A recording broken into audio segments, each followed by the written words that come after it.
ओम गणेशाय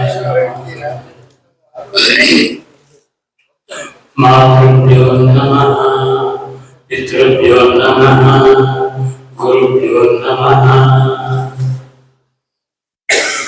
ओम भद्रं कर्णेभिः शृणुयाम देवाः भद्रं पश्येमाक्षभिर्यजत्राः स्थिरैरङ्गैः सुष्ठुवागं स्वस्तिनोभिः विषयमदेव हितं यदायुः स्वस्ति न इन्द्रो वृद्धश्रवाः स्वस्ति न पूषा विश्ववेदाः स्वस्ति नस्तारक्षो वरिष्ठनेमिः स्वस्ति नो बृहस्पतिर्ददातु। ओम शांति शांति शांति। आदून इंद्रक्षमंत्रं चित्रं कालं संकृभाय महाहस्ति दक्षिणेन विद्माहित्वा तुविकूपिं तुविदेष्टं तुविमकं तुविमातमवोऽपि नहित्वा शूरदेवानमत्ताः सोऽतिसन्तं भीमन्नगां पारिजं ते एतोर्विन्द्रं स्तवामेषां वस्वस्वराजं नरदशामर्दिशन्नः प्रस्तूषपुराजितशवस्सामगीयमानम् अभिराधसा जगुरुतो आमरदक्षिणेन अतिसौर्येण प्रमुरुषा इन्द्रमानो वसो निर्भागो उपक्रमस्वापरादृशता कृष्णो जनानाम् अदा शूष्टरस्य वेदाः इन्द्रियमूर्ते अस्ति वाचो विप्रेभिः सनित्वः अस्माभिः सुतं समये सद्यो विवस्ते वाचा अस्मभ्यं विश्वश्चन्द्राः वशैक्षमुक्षोदरन्ते निषुधीत गणपते गणेश त्वां उर्भिं प्रथमं कवीना मुरते तत्क्रियते किञ्चनारे महामग्नं मगमं चित्रं चित्रमच्च अभिख्यानो मगवनाथमानसके भूतिभुजपदेशकीना रणं स्मा भक्ते चिदापरायि अस्मान्। ओम शांति शांति शांति। ओम स्वस्ति। ಹೃದಯಪೂರ್ವಕ ಧನ್ಯವಾದಗಳನ್ನ ಅರ್ಪಿಸುತ್ತೇನೆ. ಈಗ ಪ್ರಾರ್ಥನೆಯನ್ನ ಮಾಡಲು ಬರೆದಿದ್ದಾರೆ ಸ್ವಪ್ನ ಜಗದಾಳೆ ಮತ್ತು ಪದ್ಮಾವತಿ.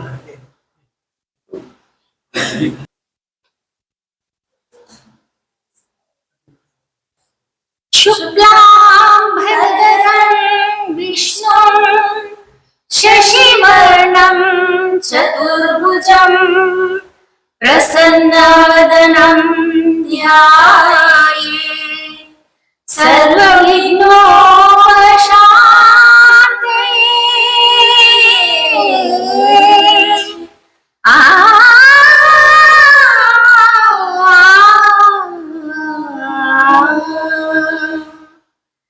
गुरु ब्रह्मा गुरु विष्णु गुरुदेवो महेश्वरा गुरु साक्षात् परब्रह्म तस्मै श्री गुरुवे नमः। या कुंदेन्दु तुषार हार धवला या शुभ्रवस्त्रान्विता या वीणवरदण्डमण्डितकरा या श्वेतपद्मासना या ब्रह्माच्युत शङ्कर प्रभृतिभिर्देवैः साधपूजिता सा मां पातु सरस्वती भगवती निशेषजाड्यापः निशेषजाड्यापः निशेषजाड्यापः।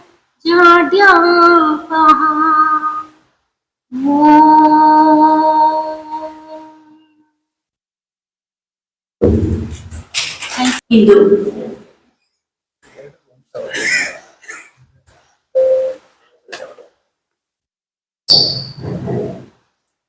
ಮೈಸೂರಿನಲ್ಲಿ ನವರಾತ್ರಿಯ ಉತ್ಸವಗಳು ವಿಜೃಂಭಣೆಗೆ ಸರಸ್ವತಿ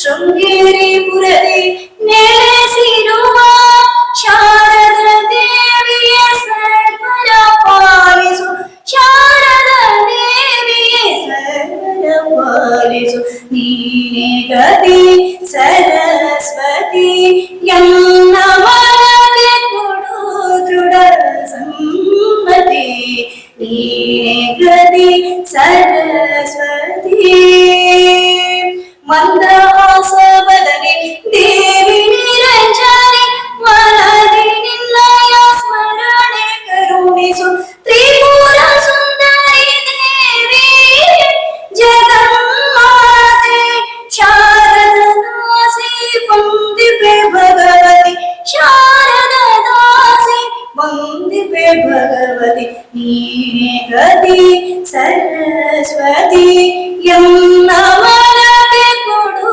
ದೃಢ ಸಮ್ಮತಿ ನೀನೇ ಗತಿ ಸರಸ್ವತಿ ಸರಸ್ವತಿ. ಧನ್ಯವಾದಗಳು. ಈಗ ನಾವು ನಾಡಗೀತೆಯೊಂದಿಗೆ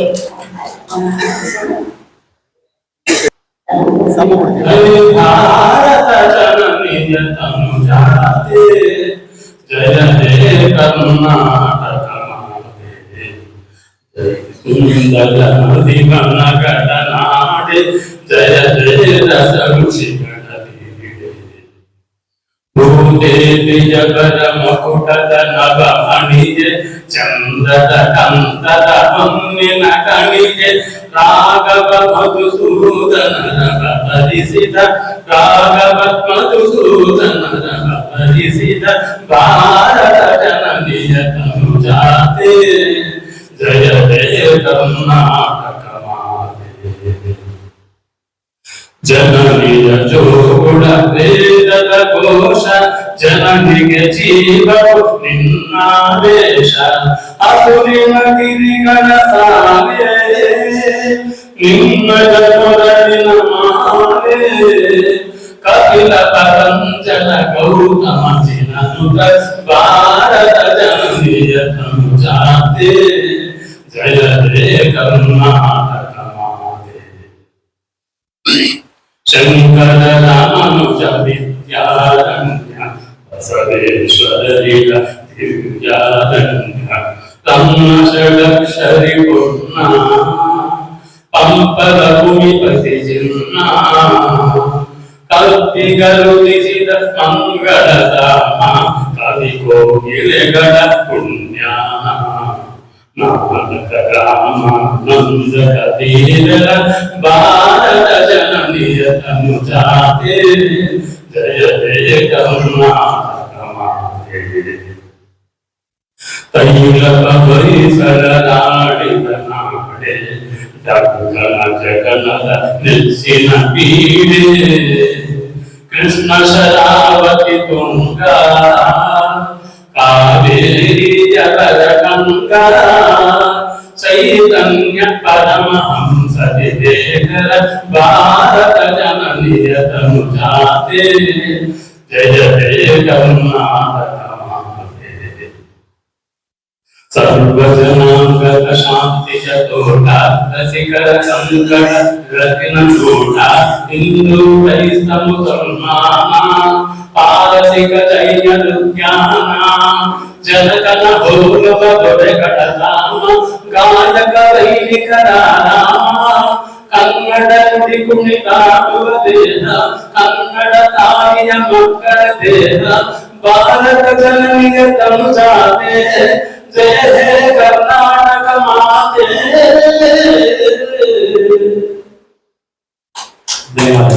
ಮೈಸೂರು ಯೋಗ ಅಸೋಸಿಯೇಷನ್, ಜಿಲ್ಲಾ ಕನ್ನಡ ಸಾಹಿತ್ಯ ಪರಿಷತ್ತು ಮೈಸೂರು ಹಾಗೂ ಹಿಮಾಲಯ ಪ್ರತಿಷ್ಠಾನ ಈ ಮೂರು ಸಂಸ್ಥೆಗಳ ಸಂಯುಕ್ತಾಶ್ರಯದಲ್ಲಿ ಇಂದು ಖ್ಯಾತ ಯೋಗ ಶಿಕ್ಷಕರಾದ ಡಾಕ್ಟರ್ ನೀಲ್ ಕುಲಕರ್ಣಿ ಅವರು ಬರೆದಿರತಕ್ಕಂಥ 2 ಪುಸ್ತಕಗಳ ಒಂದು ಲೋಕಾರ್ಪಣೆ ಸಮಾರಂಭವನ್ನ ಇಂದು ಆಯೋಜನೆಯನ್ನ ಮಾಡಿದ್ದೇವೆ. ಈ ಕಾರ್ಯಕ್ರಮಕ್ಕೆ ಆಗಮಿಸಿರುವ ತಮಗೆಲ್ಲರಿಗೂ ಸ್ವಾಗತವನ್ನ ಬಯಸ್ತಾ ಇದ್ದೇವೆ. ಮೊದಲಿಗೆ ಈ ಕಾರ್ಯಕ್ರಮದ ಉದ್ಘಾಟನೆ ಹಾಗೂ ಕೃತಿ ಬಿಡುಗಡೆ ಮಾಡಲು ಖ್ಯಾತ ಅಂತಾರಾಷ್ಟ್ರೀಯ ಆಧ್ಯಾತ್ಮಿಕ ಗುರುಗಳಾದ ಶ್ರೀಯುತ ಶ್ರೀ ಶ್ರೀನಿವಾಸ ಅರ್ಕ ಅವರು ಇನ್ನೇನು ಕೆಲವೇ ಕ್ಷಣಗಳಲ್ಲಿ ಆಗಮಿಸ್ತಾ ಇದ್ದಾರೆ. ಅವ್ರಿಗೂ ಸಹಿತ ನಾವು ಭಕ್ತಿಪೂರ್ವಕವಾದ ಸ್ವಾಗತವನ್ನ ಬಯಸ್ತಾ ಈ ಕಾರ್ಯಕ್ರಮದಲ್ಲಿ ಕೃತಿ ಕುರಿತು ಮಾತನಾಡಲು ಆಗಮಿಸಿರುವ ಭಾರತೀಯ ವಿದ್ಯಾಭವನದ ಖಜಾಂಚಿಗಳಾದ ಡಾಕ್ಟರ್ ಎ.ಟಿ. ಭಾಷ್ಯಂ ಅವರು ಆಗಮಿಸಿದ್ದಾರೆ. ವಯೋವೃದ್ಧರು ಜ್ಞಾನವೃದ್ಧರು ಆದ ಡಾಕ್ಟರ್ ಎ.ಟಿ. ಭಾಷ್ಯಂ ಅವರಿಗೆ ನಮ್ಮ ಮೂರು ಸಂಸ್ಥೆಗಳ ಹಾಗೂ ನಮ್ಮ ನಿಮ್ಮೆಲ್ಲರ ಪರವಾಗಿ ಗೌರವಪೂರ್ವಕವಾದ ಸ್ವಾಗತವನ್ನ ಬಯಸೋದು.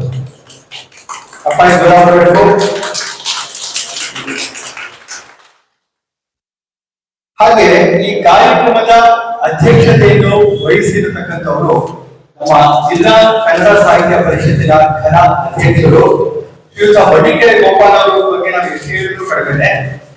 ಅವರು ಕನ್ನಡದ ರಾಯಭಾರಿ, ಕನ್ನಡದ ಸಾರಥಿ, ಹೀಗೆ ಎಷ್ಟೇ ನಾವು ಉಪಮೆಗಳನ್ನ ಹೇಳಿದ್ರು ಸಹಿತ ಕಡಿಮೆ. ಕನ್ನಡದ ಒಂದು ಕೆಲಸವನ್ನು ಅತ್ಯಂತ ಯಶಸ್ವಿಯಾಗಿ ಮಾಡ್ತಾ ಬಂದಿದ್ದಾರೆ. ಅವರಿಗೆ ನಮ್ಮ ಮೂರು ಸಂಸ್ಥೆಗಳ ಪರವಾಗಿ ಗೌರವಪೂರ್ವಕವಾದ ಒಂದು ಸ್ವಾಗತವನ್ನ ವಹಿಸ್ತಾ ಇದ್ದೇವೆ. ಮುಖ್ಯವಾಗಿ ಈ ಕಾರ್ಯಕ್ರಮ ಇಲ್ಲಿ ನೆರವೇರಲಿಕ್ಕೆ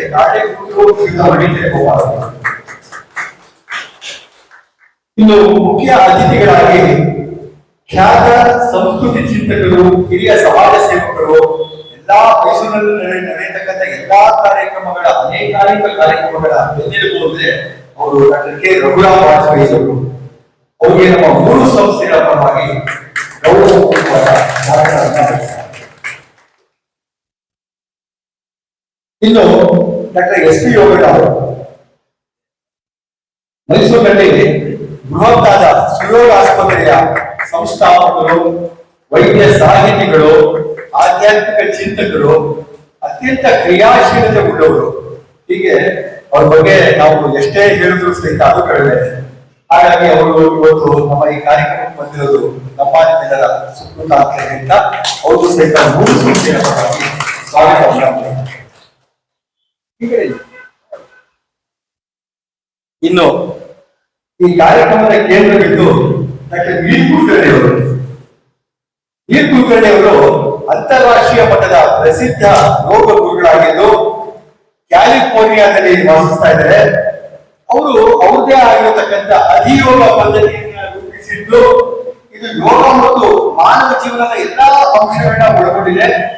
ಇದು 21ನೇ ಶತಮಾನದ ವಿದ್ಯಾರ್ಥಿಗಳಿಗೆ ಅನುಕೂಲ ಆಗುವ ಮಟ್ಟಿಗೆ ಅವರು ಈ ಒಂದು ವಿದ್ಯೆಯನ್ನ ರೂಪಿಸಿದ್ದಾರೆ. ಅನೇಕ ಕೃತಿಗಳನ್ನ ಬರೆದಿದ್ದಾರೆ. ಆಮೇಲೆ 50,000ಕ್ಕೂ ಹೆಚ್ಚು ವಿದ್ಯಾರ್ಥಿಗಳಿಗೆ ಒಂದು ಯೋಗದ ಒಂದು ಬೋಧನೆಯನ್ನ ಮಾಡಿದ್ದಾರೆ. 1,200ಕ್ಕೂ ಹೆಚ್ಚು ಪ್ರಮಾಣೀಕೃತ ಯೋಗ ಗುರುಗಳನ್ನ ತಯಾರು ಮಾಡಿದ್ದಾರೆ. ಅಂತ ಡಾಕ್ಟರ್ ವೀರ್ ಕುಲಕರ್ಣಿ ಅವರ ಅಧಿಯೋಗ ಪದ್ಧತಿ, ಅಧಿಯೋಗ ಅಥೆಂಟಿಕ್ ಯೋಗ ಸಿಸ್ಟಮ್ ಆಫ್ ವೀರ್ ಕುಲಕರ್ಣಿ ಅನ್ನೋ ಕೃತಿ 2013ರಲ್ಲಿ ನೋಡಿ. ಈಗ ತಾನೇ ಧ್ಯಾನ, ಅಂತಾರಾಷ್ಟ್ರೀಯ ಧ್ಯಾನ, ಯೋಗ ಎಲ್ಲದರ ಮೂಲಗುರುಗಳಾದ ಡಾಕ್ಟರ್ ಶ್ರೀನಿವಾಸ ಅರ್ಕ ಅವರು ದಯವಿಟ್ಟು ವೇದಿಕೆಗೆ ಬರಬೇಕು. ನಿಮ್ಮೆಲ್ಲರ ಚಪ್ಪಾಳಿಯೊಂದಿಗೆ ಎದ್ದು ನಿಂತು ಅವರಿಗೆ ಸ್ವಾಗತಿಸೋಣ. ಎದ್ದು ನಿಂತು ಅವರಿಗೆ ಗೌರವಪೂರ್ವವಾಗಿ ಸ್ವಾಗತಿಸೋಣ. ಶ್ರೀನಿವಾಸ ಅರ್ಕ ಗುರುಗಳು ದಯವಿಟ್ಟು ವೇದಿಕೆಯನ್ನ ಅಲಂಕರಿಸಬೇಕು ಅಂತ ಅವರಿಗೆ ನಾವು ವಿನಂತಿ ಪೂರ್ವಕವಾಗಿ ವಿನಂತಿಸ್ತಾ ಇದ್ದೇವೆ.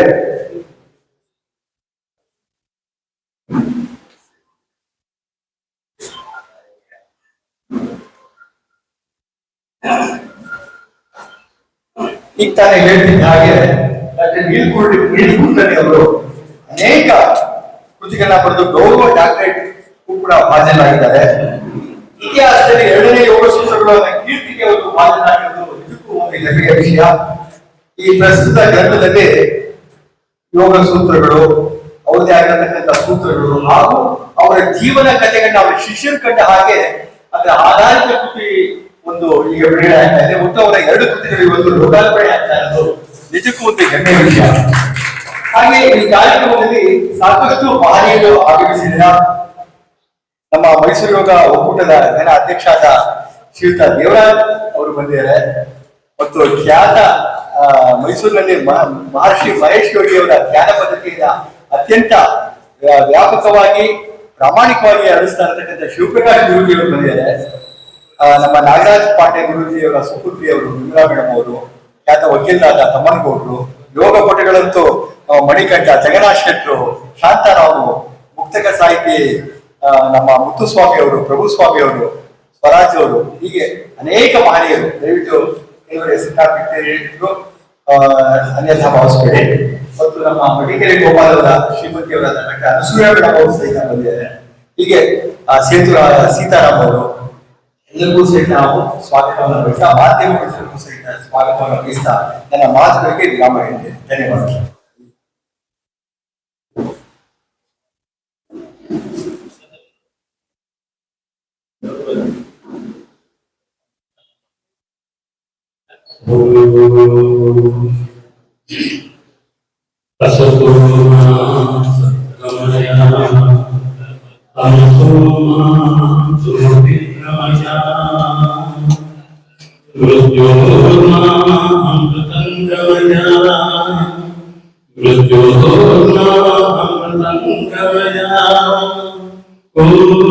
ಶಾಂತಿ ಶಾಂತಿ ಶಾಂತಿ ಚತುರ್ಭಿಃ ಸ್ಫಟಿಕಮಣಿಮಕ್ಷಮಾಲಾ ಹಸ್ತೇನೈಕೇನ ಪದ್ಮಂ ಸಿತಮತಿ ಚ ಶುಕಂ ಪುಸ್ತಕಂ ಚಾಪರೇಣ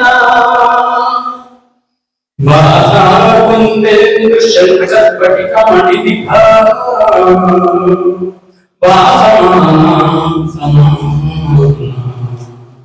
ಸಾಮೇ ವಾಗ್ದೇವತೇಯಂ ನಿವಸತು ವದನೆ ಸರ್ವದಾಂ ಸುಪ್ರಸನ್ನಾ ಸರ್ವದಾಂ ಸುಪ್ರಸನ್ನಾ ಸರ್ವದಾಂ ಸುಪ್ರಸನ್ನಾ. ಧನ್ಯವಾದಗಳು. ಚಿರಕಾಲ ಬೆಳಗಲಿ ಕನ್ನಡ ದೀಪ, ಜಗಕ್ಕೆಲ್ಲ ಬೆಳಕಾಗಿ ಈ ಪುಣ್ಯ ಪ್ರದೀಪ ಎಂದು ಹೇಳುತ್ತಾ ಈಗ ಪುಸ್ತಕ ಬಿಡುಗಡೆಯ ಸಮಾರಂಭವನ್ನ ಆರಂಭಿಸುತ್ತಿದ್ದೇವೆ.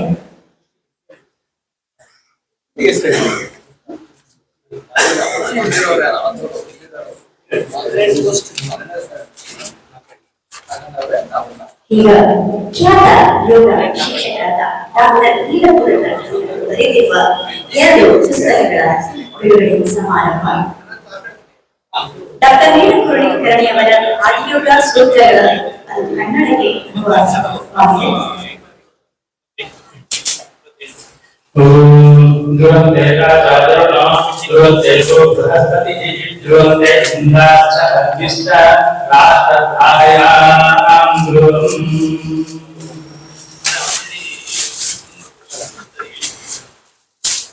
ಚಪ್ಪಾಳೆಯ ಮುಖಾಂತರ ಪುಸ್ತಕವನ್ನು ಲೋಕಾರ್ಪಣೆ ಮಾಡೋಣ.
ಬದುಕಿಗೆ ಬೇಕು ಯೋಗ, ಅಭ್ಯಾಸಿಸುವುದು ಮತ್ತು ಸುಯೋಗ, ನಿವಾರಿಸುವುದು ದೇಹ ಮನಸ್ಸಿನ ರೋಗ. ಯೋಗದ ಅಭ್ಯಾಸವಾಗಲಿ ದಿನನಿತ್ಯದ ಮತ್ತು ಭಾಗ ಎಂದು ಹೇಳುತ್ತಾ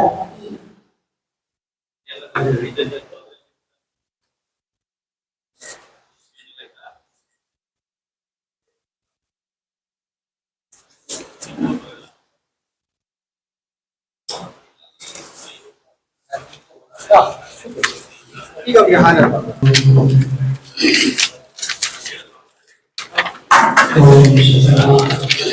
शतमानं भवति शतायुष्यः पुरुषः शतेन्द्रिये आदित्येन्द्रिये प्रतिष्ठति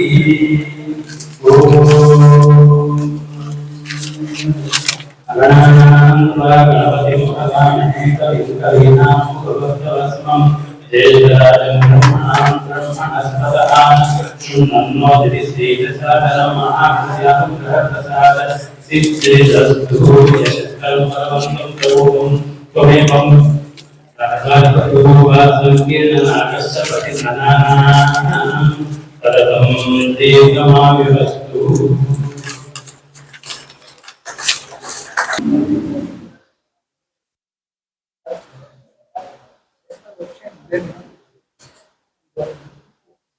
ಎಲ್ಲರಿಗೂ ನಮಸ್ಕಾರಗಳು. ನನಗೆ ಈಗ ತಾಯಿ ಬಂದೆ ವಿದೇಶಗಳಿಂದ. ಅವರು ಬಹಳ ಸಂಚಾರವನ್ನು ಮುಗಿಸಿ ಕೆಲವೇ ದಿನಗಳ ಹಿಂದೆ ಬಹಳ ತುಂಬಾನೇ ಟೈಟ್ ಶೆಡ್ಯೂಲ್ ಆಗಿತ್ತು, ಆಗಿದೆ ಇವಾಗಲೂ ಕೂಡ. ಅದರಿಂದ ನನಗೆ ಸ್ವಲ್ಪ ವಿಳಂಬ ಆಯಿತು, ನಿಮಿಷಗಳು ಮಾತ್ರ.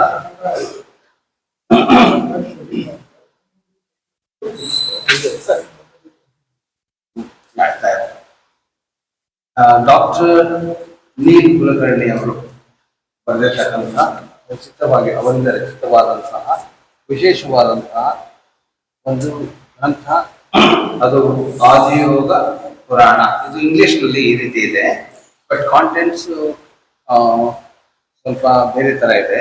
ಅದೇ ಕನ್ನಡದಲ್ಲಿ ಹೋದಾಗ ಅದೇ ಒಂದು ನಾಮಧೇಯದಿಂದ ವಿಧಾನದಿಂದ ಆದಿಯೋಗ ಸೂತ್ರಗಳು ಅಂತ ಬರೆದಿದ್ದಾರೆ.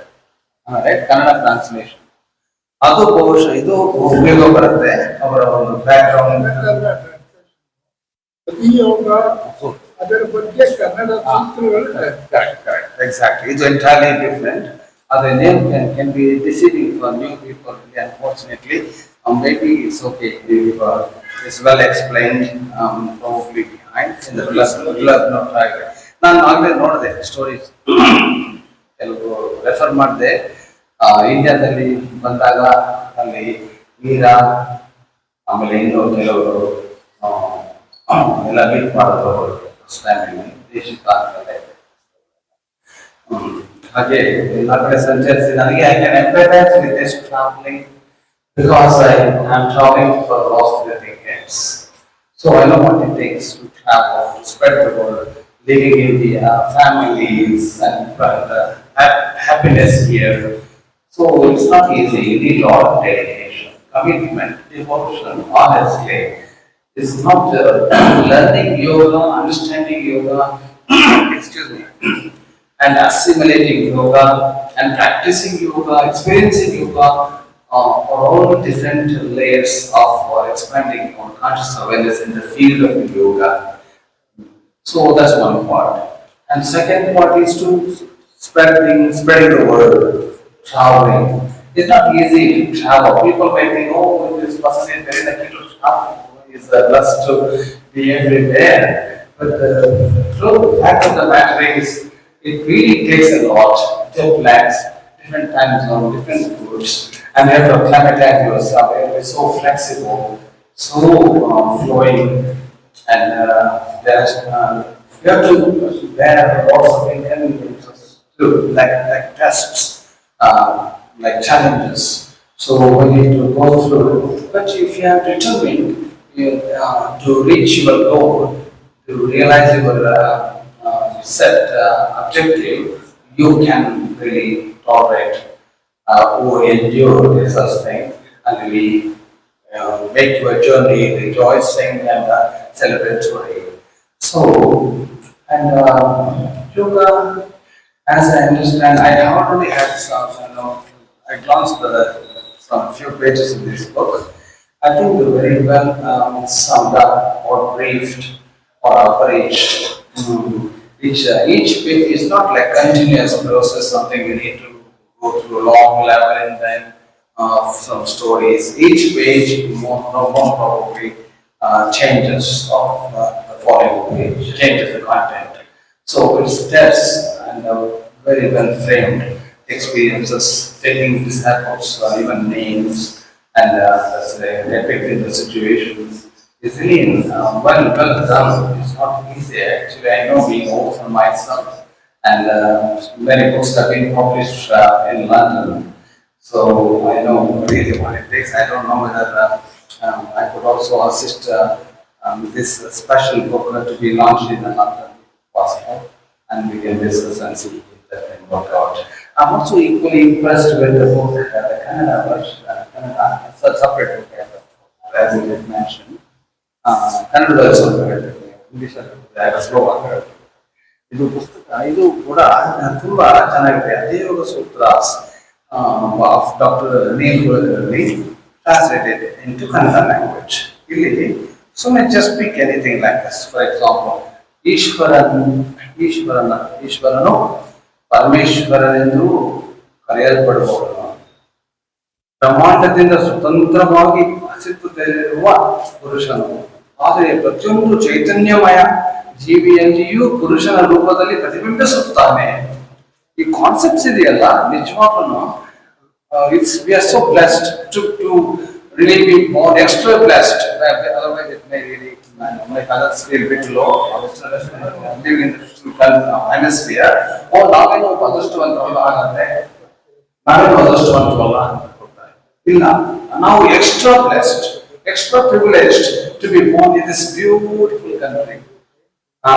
ಅಲ್ವಾ ಹಾಗಿದೆ. ಸೊ ಏನೋಡಿ ಎಂತಂದ್ರು, ಪ್ರತಿಯೊಂದು ಚೈತನ್ಯಮಯ ಜೀವಿಯಲ್ಲಿಯೂ ಪುರುಷನ ರೂಪದಲ್ಲಿ ಪ್ರತಿಬಿಂಬಿಸುತ್ತಾನೆ. ಅಂದ್ರೆ ಏನಂತ ಕೊಡಕ್ ಹೋಗಿದ್ದಾರೆ ಅಂದ್ರೆ, this is empowering and inspiring. ಪ್ರತಿಯೊಬ್ರು ನೀವೆಲ್ಲ ಅಯ್ಯೋ ನಾನು ಏನು ಸಮಾಜಕ್ಕೆ ಕಂಟ್ರಿಬ್ಯೂಷನ್ ಕೊಡಬಲ್ಲೆ, ನಾನು ಯಾವ ಮಹಾ ವ್ಯಕ್ತಿ, ನನಗೇನು ಶಕ್ತಿ ಇಲ್ಲ, ಹಣ ಇಲ್ಲ, ಪ್ರಭಾವ ಇಲ್ಲ ಅಂತ ಹಾಗನ್ಕೊಂಡು ತಾವು ತುಂಬಾ ಎಕ್ಸ್ಟ್ರಾ ಹಂಬಲ್ ಆಗಿ ಜೀವಿಸ್ಕೊಂಡು ಇರಬೇಕು ಅಂತ ಏನಿಲ್ಲ. ಇದೇನಂದ್ರೆ ಇಲ್ಲ, ನಿನಗೂ ಕೂಡ ಶಕ್ತಿ ಇದೆ, ನೀನು ಸಮಾನ ಒಂದು ವರವನ್ನು ಪಡ್ಕೊಂಡಿರ್ತಕ್ಕಂಥವನು ಅಂತ ಎಂಪವರ್ಮೆಂಟ್ ಇದೆಯಲ್ಲ, ಅವನು ಪ್ರತಿಬಿಂಬಿಸುತ್ತಾನೆ ಎಲ್ಲರಲ್ಲೂ, ಪ್ರತಿಯೊಬ್ಬ ವ್ಯಕ್ತಿಯಲ್ಲೂ ಕೂಡ ಪ್ರತಿಬಿಂಬಿಸುತ್ತಾನೆ. ಅದೊಂದು ಗುಡ್ ನ್ಯೂಸ್ ಅಲ್ವಾ, ಸ್ಪಿರಿಚುವಲ್ ಗುಡ್ ನ್ಯೂಸ್. ಯಾಕಂದ್ರೆ no matter how you go around, where you go around, always there's some positive hope, meaningful hope, ಹಾಗೆ ಬ್ಲೈಂಡ್ ಹೋಪ್ ಅಲ್ಲ, ರಿಯಲಿಸ್ಟಿಕ್ ಆಗಿ, which is true. ನೋಡಿ, ನಾವು ಉಸಿರಾಡ್ತಾ ಇದ್ದೀವ, ಎಲ್ಲೂ ಅದೇ ವಾಯುವನ್ನ ಸೇವಿಸ್ತಾ ಇದ್ದೀವ ಹೆಚ್ಚು ಕಮ್ಮಿ. ಸೇಮ್ ನೋಡಿ, ಎಲ್ಲೂ ಅಷ್ಟೇ ಭೂಮಿ ಮೇಲೆ ಎಲ್ಲ ನಡೆದ್ರು ನಾವು ಅದೇ ಆ ಒಂದು ದೃಷ್ಟಿಯಲ್ಲೇ ನಡೀತೀವಲ್ವಾ. ನಾವು shared planet is shared by all of us equally. ನೀನು ರಿಚ್ ಹಾಗಾದ್ರೆ ಸ್ವಲ್ಪ 3 ಅಡಿ ಮೇಲಕ್ಕೆ ತೇಲ್ಕೊಂಡು ಹೋಗಪ್ಪ, ನೀನು ಭೂಮಿ ಟಚ್ ಆಗ್ಬೋದು, ನೀನು ತುಂಬಾ ಶ್ರೀಮಂತ ಅಂತ ಏನಿಲ್ಲ, ಎಲ್ಲರೂ ನಡೀಲೇಬೇಕು. ಶೂಸ್ ಹಾಕಿರ್ಬೋದು ಅಷ್ಟೇ, ಬೇರೆ ಬೇರೆ ಬೆಲೆಯ ಶೂಸು, ಪಾದರಕ್ಷೆಗಳು, ಅದೇ ನಡಿಲೇಬೇಕಲ್ಲ. ಹಾಗೆ ಎಲ್ರಿಗೂ ಈಕ್ವಾಲಿಟಿ ಇದೆ. ಸೂರ್ಯನ ಬೆಳಕು ಕೂಡ ಸಮತ್ವದಲ್ಲಿ ಬೀಳುತ್ತೆ ನೋಡಿ. ಎಲ್ಲರೂ ಅವ್ನು ಹೇಗಾದ್ರೂ ಇರಲಿ, ಯಾವ ವರ್ಗದಲ್ಲಿ ಸೇರಿರಲಿ, ಏನೇ ಇದ್ರು ಕೂಡ ಬ್ಯಾಕ್ಗ್ರೌಂಡ್ ಕರೆಕ್ಟ್ ಈಕ್ವಲ್ ಆಗಿ ಪ್ರತಿಯೊಂದು ಕಾರ್ನರ್ಲ್ಲೂ ಕೂಡ ಬೀಮಿಂಗ್ ಫೋಟಾನ್ಸ್ ಅಂಡ್ ಕಿರಣಗಳು ಎಷ್ಟು ಚೆನ್ನಾಗಿ ಬೀಳ್ತಾ ಇರ್ತವೆ. ಅದು ಎಷ್ಟು ಆನಂದಮಯವಾದ ವಿಷಯ ಅಲ್ವಾ. ಅಲ್ಲಿ ಪ್ರಗತಿಯಲ್ಲಿ ಭೇದ ಭಾವ ಇಲ್ಲ, ನಮ್ಮಲ್ಲಿ ಭೇದ ಭಾವ, ಸಮಾಜದಲ್ಲಿ ಭೇದ ಭಾವ. ಆದ್ರೆ ಈ ಒಂದು ಮೆಟೀರಿಯಲಿಸ್ಟಿಕ್ ದೃಷ್ಟಿಯಿಂದ we also different, create some artificial state of society. But in truth, nature is not like that. Always ready to gush into you to help and assist in every way possible. ಹಾಗಿದೆ, ಅದೊಂದು ಹೋಗು ಇಷ್ಟು ಚೆನ್ನಾಗಿದೆ ಅಲ್ವಾ. ಅಲ್ಲಿ ಅಂಥವ್ರಿಗೆ ನಾನು ಕೂಡ ಈಶ್ವರನನ್ನ ಪ್ರಾರ್ಥನೆ ಮಾಡ್ಕೊಳ್ಬಹುದು, ಅವ್ನು ನನ್ನಲ್ಲಿದ್ದಾನೆ, ಸಾಕ್ಷಾತ್ಕಾರ ಪಡ್ಕೊಳ್ಬಹುದು ಅಂತ. ಈಗ ಯೋಗ ಸೂತ್ರಗಳು ಇವೆ, ಎಲ್ಲ ರೆಡಿಯಾಗಿದೆ. ಆದ್ರೆ ಇವ್ರೇನಿದೆ ಟ್ರೈ ಮಾಡಿದ್ದಾರೆ ಸಿಂಪ್ಲಿಫೈ ಮಾಡಿ, ಯಾವುದು ತುಂಬಾ ಅತಿ ಸಿಂಪ್ಲಿಫೈ ಮಾಡ್ಕೊಂಡು ಅದು ಮಾಡಿಲ್ಲ. ಅದಷ್ಟು ಸ್ವಲ್ಪ ಎಲಾಬ್ರೇಟ್ ಮಾಡ್ಕೊಂಡು ನೀಟಾಗಿ ಅದನ್ನ ಓದಿದ್ರೆ ಸಾಮಾನ್ಯ ಒಂದು ಪಾಮರನಿಗೂ ಅರ್ಥ ಆಗ್ಬೇಕು, ಪಂಡಿತೋತ್ತಮ ಆಗಿರ್ಬೇಕಾಗಿಲ್ಲ, ಎಮ್ಮೆನ್ ಕನ್ನಡ ಮಾಡಿರ್ಬೇಕಾಗಿಲ್ಲ. ಸೊ ಆ ತರದ್ದು ಚೆನ್ನಾಗಿದೆ ಇದು. ಸುಮ್ಮನೆ ಹೇಳಿದ್ರೆ ಅಷ್ಟೇ. ಅಲ್ಲಿ ಪ್ರತಿಯೊಂದು ಪ್ರಕೃತಿ ಎಂದರೆ ಬ್ರಹ್ಮಾಂಡ. ನಾವು ಪ್ರಕೃತಿಯಿಂದ ಎಷ್ಟು ಲಿಮಿಟ್ ಆಗಿ ತಿಳ್ಕೊಳ್ತೀವಲ್ಲ, ಏನೋ ಒಂದು ಸೂರ್ಯೋದಯ, ಸೂರ್ಯಾಸ್ತಮಯ, ಪಕ್ಷಿಗಳು ಹಾರಾಡ್ತಾ ಇದೆ, ಪ್ರತಿಬಿಂಬಿಸ್ತಾ ಇದೆ. ಕೆಲವು ಸಾಗರಗಳಲ್ಲಿ ಬೆಟ್ಟಗುಡ್ಡಗಳಿವೆ, ಕಣಿವೆಗಳಿವೆ, ಮತ್ತು ನದಿಗಳಿವೆ. ಅದೇ ಒಂದು ಪ್ರಕೃತಿ ಅಂತ ಅನ್ಕೊಂಡ್ಬಿಟ್ಟಿರ್ತೀವಿ ನಾವು. ಇಲ್ಲಿ ಎಕ್ಸ್ಪ್ಯಾಂಡೆಡ್ ಮೀನಿಂಗ್, ಪ್ರಕೃತಿ ಅಂದರೆ ಬ್ರಹ್ಮಾಂಡ. ಇದೊಂದು ಪ್ರಕೃತಿ, ಇನ್ನೊಂದು ಪ್ರಕೃತಿ, ಇನ್ನೊಂದು ಪ್ರಕೃತಿ, ಮಹಾಪ್ರಕೃತಿ, ಅತಿ ಮಹಾಪ್ರಕೃತಿ, ಅತ್ಯಂತ ಪರಮ ಪ್ರಕೃತಿ. ಈ ತರ ಲೇಯರ್ಸ್ ಇವೆ. As we have layers on Earth planet, like stratosphere, magnetosphere, lithosphere ಎಲ್ಲ ಇದೆಯಲ್ಲ, ಹಾಗೆ ಇದು ಕೂಡ ಲೇಯರ್ಸ್, ಎಲ್ಲ ಕಡೆಯೂ ಲೇಯರ್ಸ್ ಇವೆ. ನಮ್ಗೆ ಆಶ್ಚರ್ಯ, ಆನಿಯನ್ನಲ್ಲೂ ಲೇಯರ್ಸ್ ಇದೆ, ಈರುಳ್ಳಿದೆ, ನಮ್ಮ ಚರ್ಮದ ಮೇಲೂ ಲೇಯರ್ಸ್ ಇವೆ, 7 ಲೇಯರ್ಸ್ ಇವೆ. ನಾವ್ ಹೇಳಿದ್ದು ಅದೇನು ವೆಸ್ಟರ್ನರ್ಸ್ ಯಾರೋ ರಿಸರ್ಚ್ ಮಾಡ್ಬಿಟ್ಟು 7 ಲೇಯರ್ಸ್ ಇದೆ ಸ್ಕಿನ್ ಅಲ್ಲಿ ಅಂತ ಏನಿಲ್ಲ ಇಲ್ಲ. Our rishis have expressed such truths, subtle truths as well through dhyana system. A dhyana system, yoga. यहाँ युंजते इति योगा, युंजते ಸಂಯೋಗ ಕೂಡಿಸೋದು ನೋಡಿ. ಇದು ಬೆಸ್ಟ್ ಎಕ್ಸಾಂಪಲ್ ನೋಡಿ. ನಾನು ಇಷ್ಟೇ ಯೋಗ. ಫಸ್ಟ್ ಯೋಗಿಕ್ ಪಾಸ್ಚರ್ ಅಂದ್ರೆ ನನಗೆ ನಮಸ್ಕಾರ. ಮೊದಲೇದು ಅವನ ತಕ್ಷಣ ಏನೋ ಒಂಥರ ಆಗುತ್ತೆ ನೋಡಿ ನಿಮ್ಗೆ ಚಮತ್ಕಾರ. ಟೆಸ್ಟ್ ಮಾಡಿ ಫೋಟೋಗ್ರಾಫರ್ ಕರೆಸಿ ಸುಮ್ಮನೆ ನಿಂತ್ಕೊಂಡ್ಬಿಟ್ಟು ಒಂದ್ಸರಿ ಹಿಂಗ್ ಫೋಟೋ ತೆಗೆಸ್ಕೊಂಡ್ಬಿಡಿ, ನಮಸ್ಕಾರ ಮಾಡ್ಬಿಟ್ಟು ಒಂದು ಫೋಟೋ ತೆಗ್ಸಿ, ಇನ್ನೊಂದು ಫೋಟೋ ತೆಗ್ಸಿ, ಮನಸ್ಸಿನಲ್ಲಿ ಸ್ವಲ್ಪ ನೀನು ನಮಸ್ಕಾರವನ್ನ ಅನುಭವ ಸ್ವಲ್ಪ ನೀನು ತಂದ್ಬಿಟ್ಟು ಫೋಟೋ ತೆಗ್ಸಿ. ಎಷ್ಟು ಬದಲಾವಣೆ ಬರ್ತದೆ ನಿಮ್ಮ ಚರ್ಯ ಅಂದ್ರೆ. ಸತ್ಯವಾಗ್ಲು ಮೇಕಪ್ ಮಾಡಿಲ್ಲ, ರಿಫ್ರೆಶ್ ಮಾಡಿಲ್ಲ, ರಿಫ್ರೆಶಿಂಗ್ ಕ್ರೀಮ್ ತಗೊಂಡಿಲ್ಲ, ಚೇಂಜ್. ಇದೆಲ್ಲ ಇಷ್ಟು ಸಣ್ಣ ಪ್ರೂಫ್ಸ್ ಇವೆಯಲ್ಲ. ಆ ಸೈನ್ಸ್ ಎತ್ತಿಡಕ್ಕೆ ಏನು ಅಷ್ಟೇನೂ ಆಗಿಲ್ಲ ಅವ್ರಿಗೆ. ಸುಮ್ಮನೆ ಸೈನ್ಸ್ ಅಂದ್ರೆ ಎಂಪೆರಿಸಿಸಮ್ ಅಂತ, ಎಲ್ಲ what you see, what you hear, what you taste ಅಂತ confine to your sense data ಅಷ್ಟೇ. ಬಟ್ ಇದು ಹಾಗಲ್ಲ. ಅಲ್ವಾ?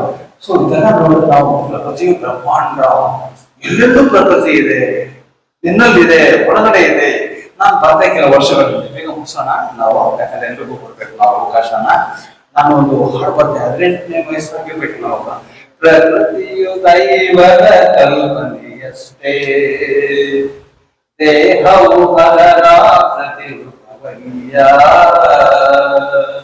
ಒಳಗು ಬ್ರಹ್ಮ ಒಳಗು ಬ್ರಹ್ಮ, ಅರಿವನ್ನು ಯಾರೋ ಅವರೇ ಧನ್ಯ, ಅವರೇ ಧನ್ಯ.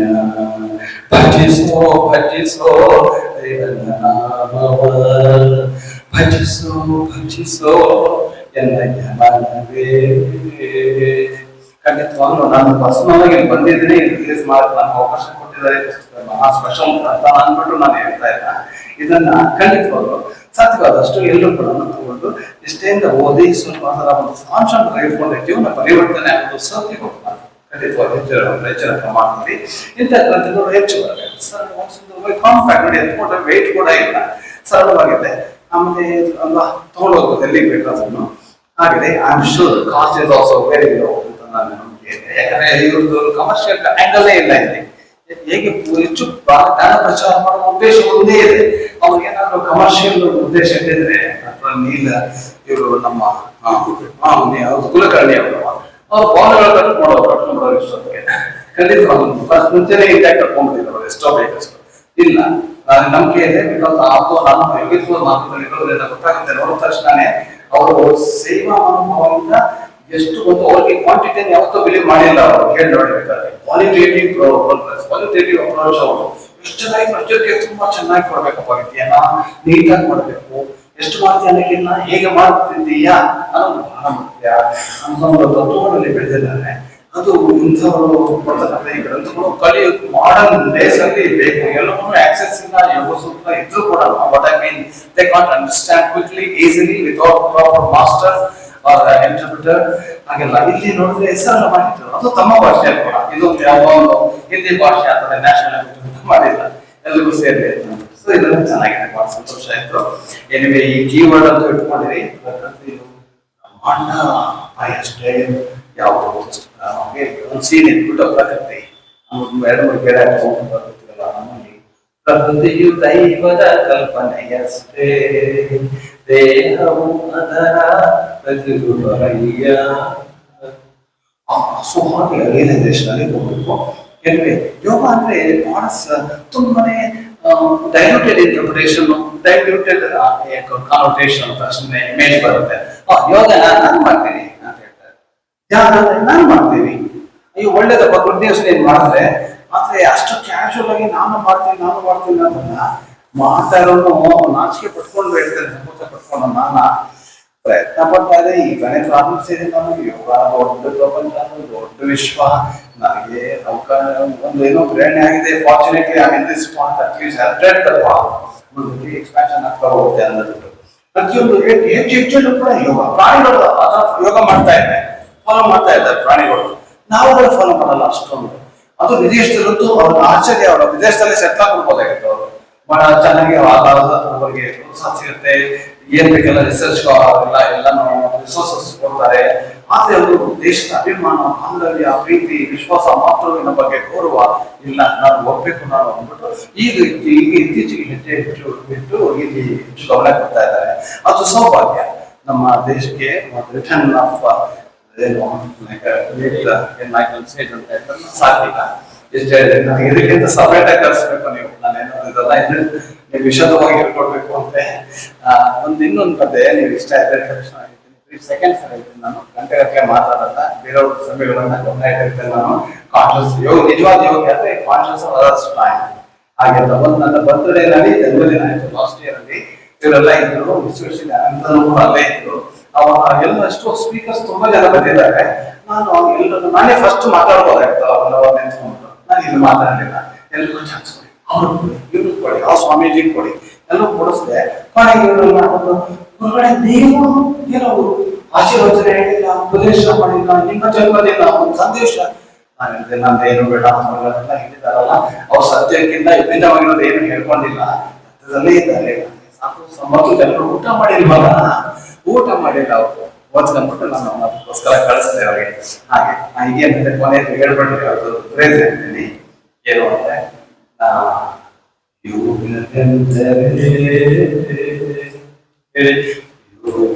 ಅಂದ್ರೆ ಹೇಳಿ ತಪ್ಪಿಲ್ಲ. ಸಿದ್ಧಿಯಲ್ಲವೋ ಸಿದ್ಧಿಯಲ್ಲವೋ ಯೋಗವೆಂದರೆ ಯೋಗವೆಂದರೆ ಯಾವಲ್ಲವೋ ಯಾವಲ್ಲವೋ ತನ್ನನ್ನು ಅರಿಯುತ್ತಾ ಸಮತೆಯ ಹೊಂದುವ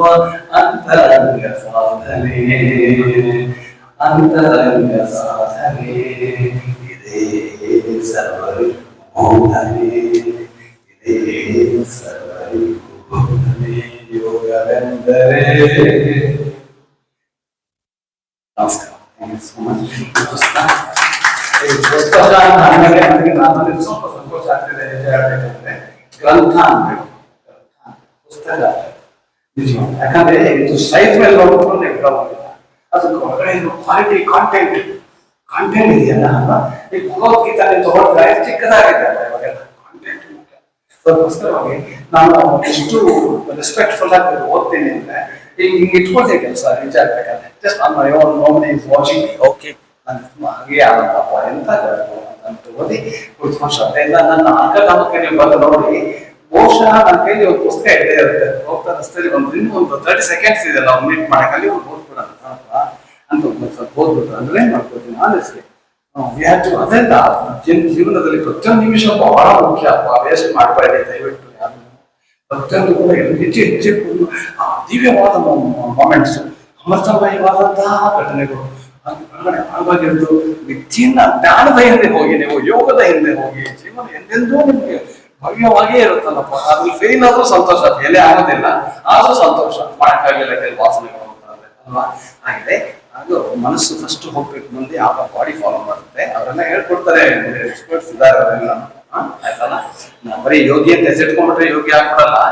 ಸಾಧನೆ ಮಾಡಿ ಅದು ಜನಗಳು ಕರೀತಾರೆ, ಬಟ್ ಇವನು ಎಲ್ಲರೂ ಯೋಗಿನೇ, born yogis, but we have somewhere lost connection. ಅದಕ್ಕೆ ರಿಮೈಂಡರ್ಸ್ ಬೇಕು. ಋಷಿಗಳು ಅವ್ರು ಬೇರೆ ಬೇರೆ ಅವತಾರದಲ್ಲಿ ಬಂದು ಇಲ್ಲಿ ನಮಗೆ ರಿಮೈಂಡ್ ಮಾಡ್ತಾರೆ ಪದೇ ಪದೇ. ಅದಕ್ಕೆ ಯದಾ ಯದಾಹಿ ಧರ್ಮಸ್ಯ ಅಂತ ಮಾಡಿ ತುಂಬಾ ಚೆನ್ನಾಗಿ ನನ್ನ ಇದರಲ್ಲಿ ಸಾಕಾರ ಒಂದು ಇನ್ವಾಲ್ವ್ಮೆಂಟ್ ಎಲ್ಲ ಇದೆ. ಏನಾದ್ರು ಯಾವ ರೀತಿ ಏನಾದ್ರು ಕಾರ್ಯಗಳನ್ನು ಹೆಚ್ಚು ಎಲ್ಲರಿಗೂ ನಾವು ಹೊರಡಕ್ಕೋಸ್ಕರವಾಗಿ. ನಮಸ್ಕಾರ. ಬಗ್ಗೆ 10 ನಿಮಿಷಗಳ ಭಾಷಣವನ್ನು ಮಾಡಲಿದ್ದಾರೆ.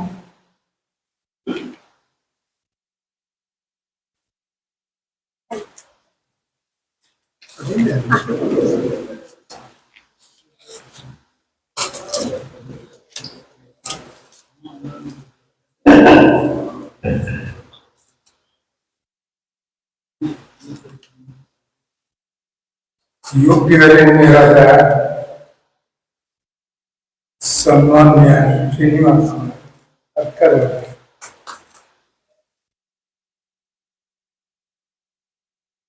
ನಮ್ಮ ಜಿಲ್ಲೆಯ ಸಾಹಿತ್ಯ ಪರಿಷದ ಅಧ್ಯಕ್ಷರಾದ ನನ್ನ ಪರಮ ಮಿತ್ರರಾದ ಸನ್ಮಾನ್ಯ ಮಡಿಕೇರಿ ಗೋಪಾಲರಾಜರು,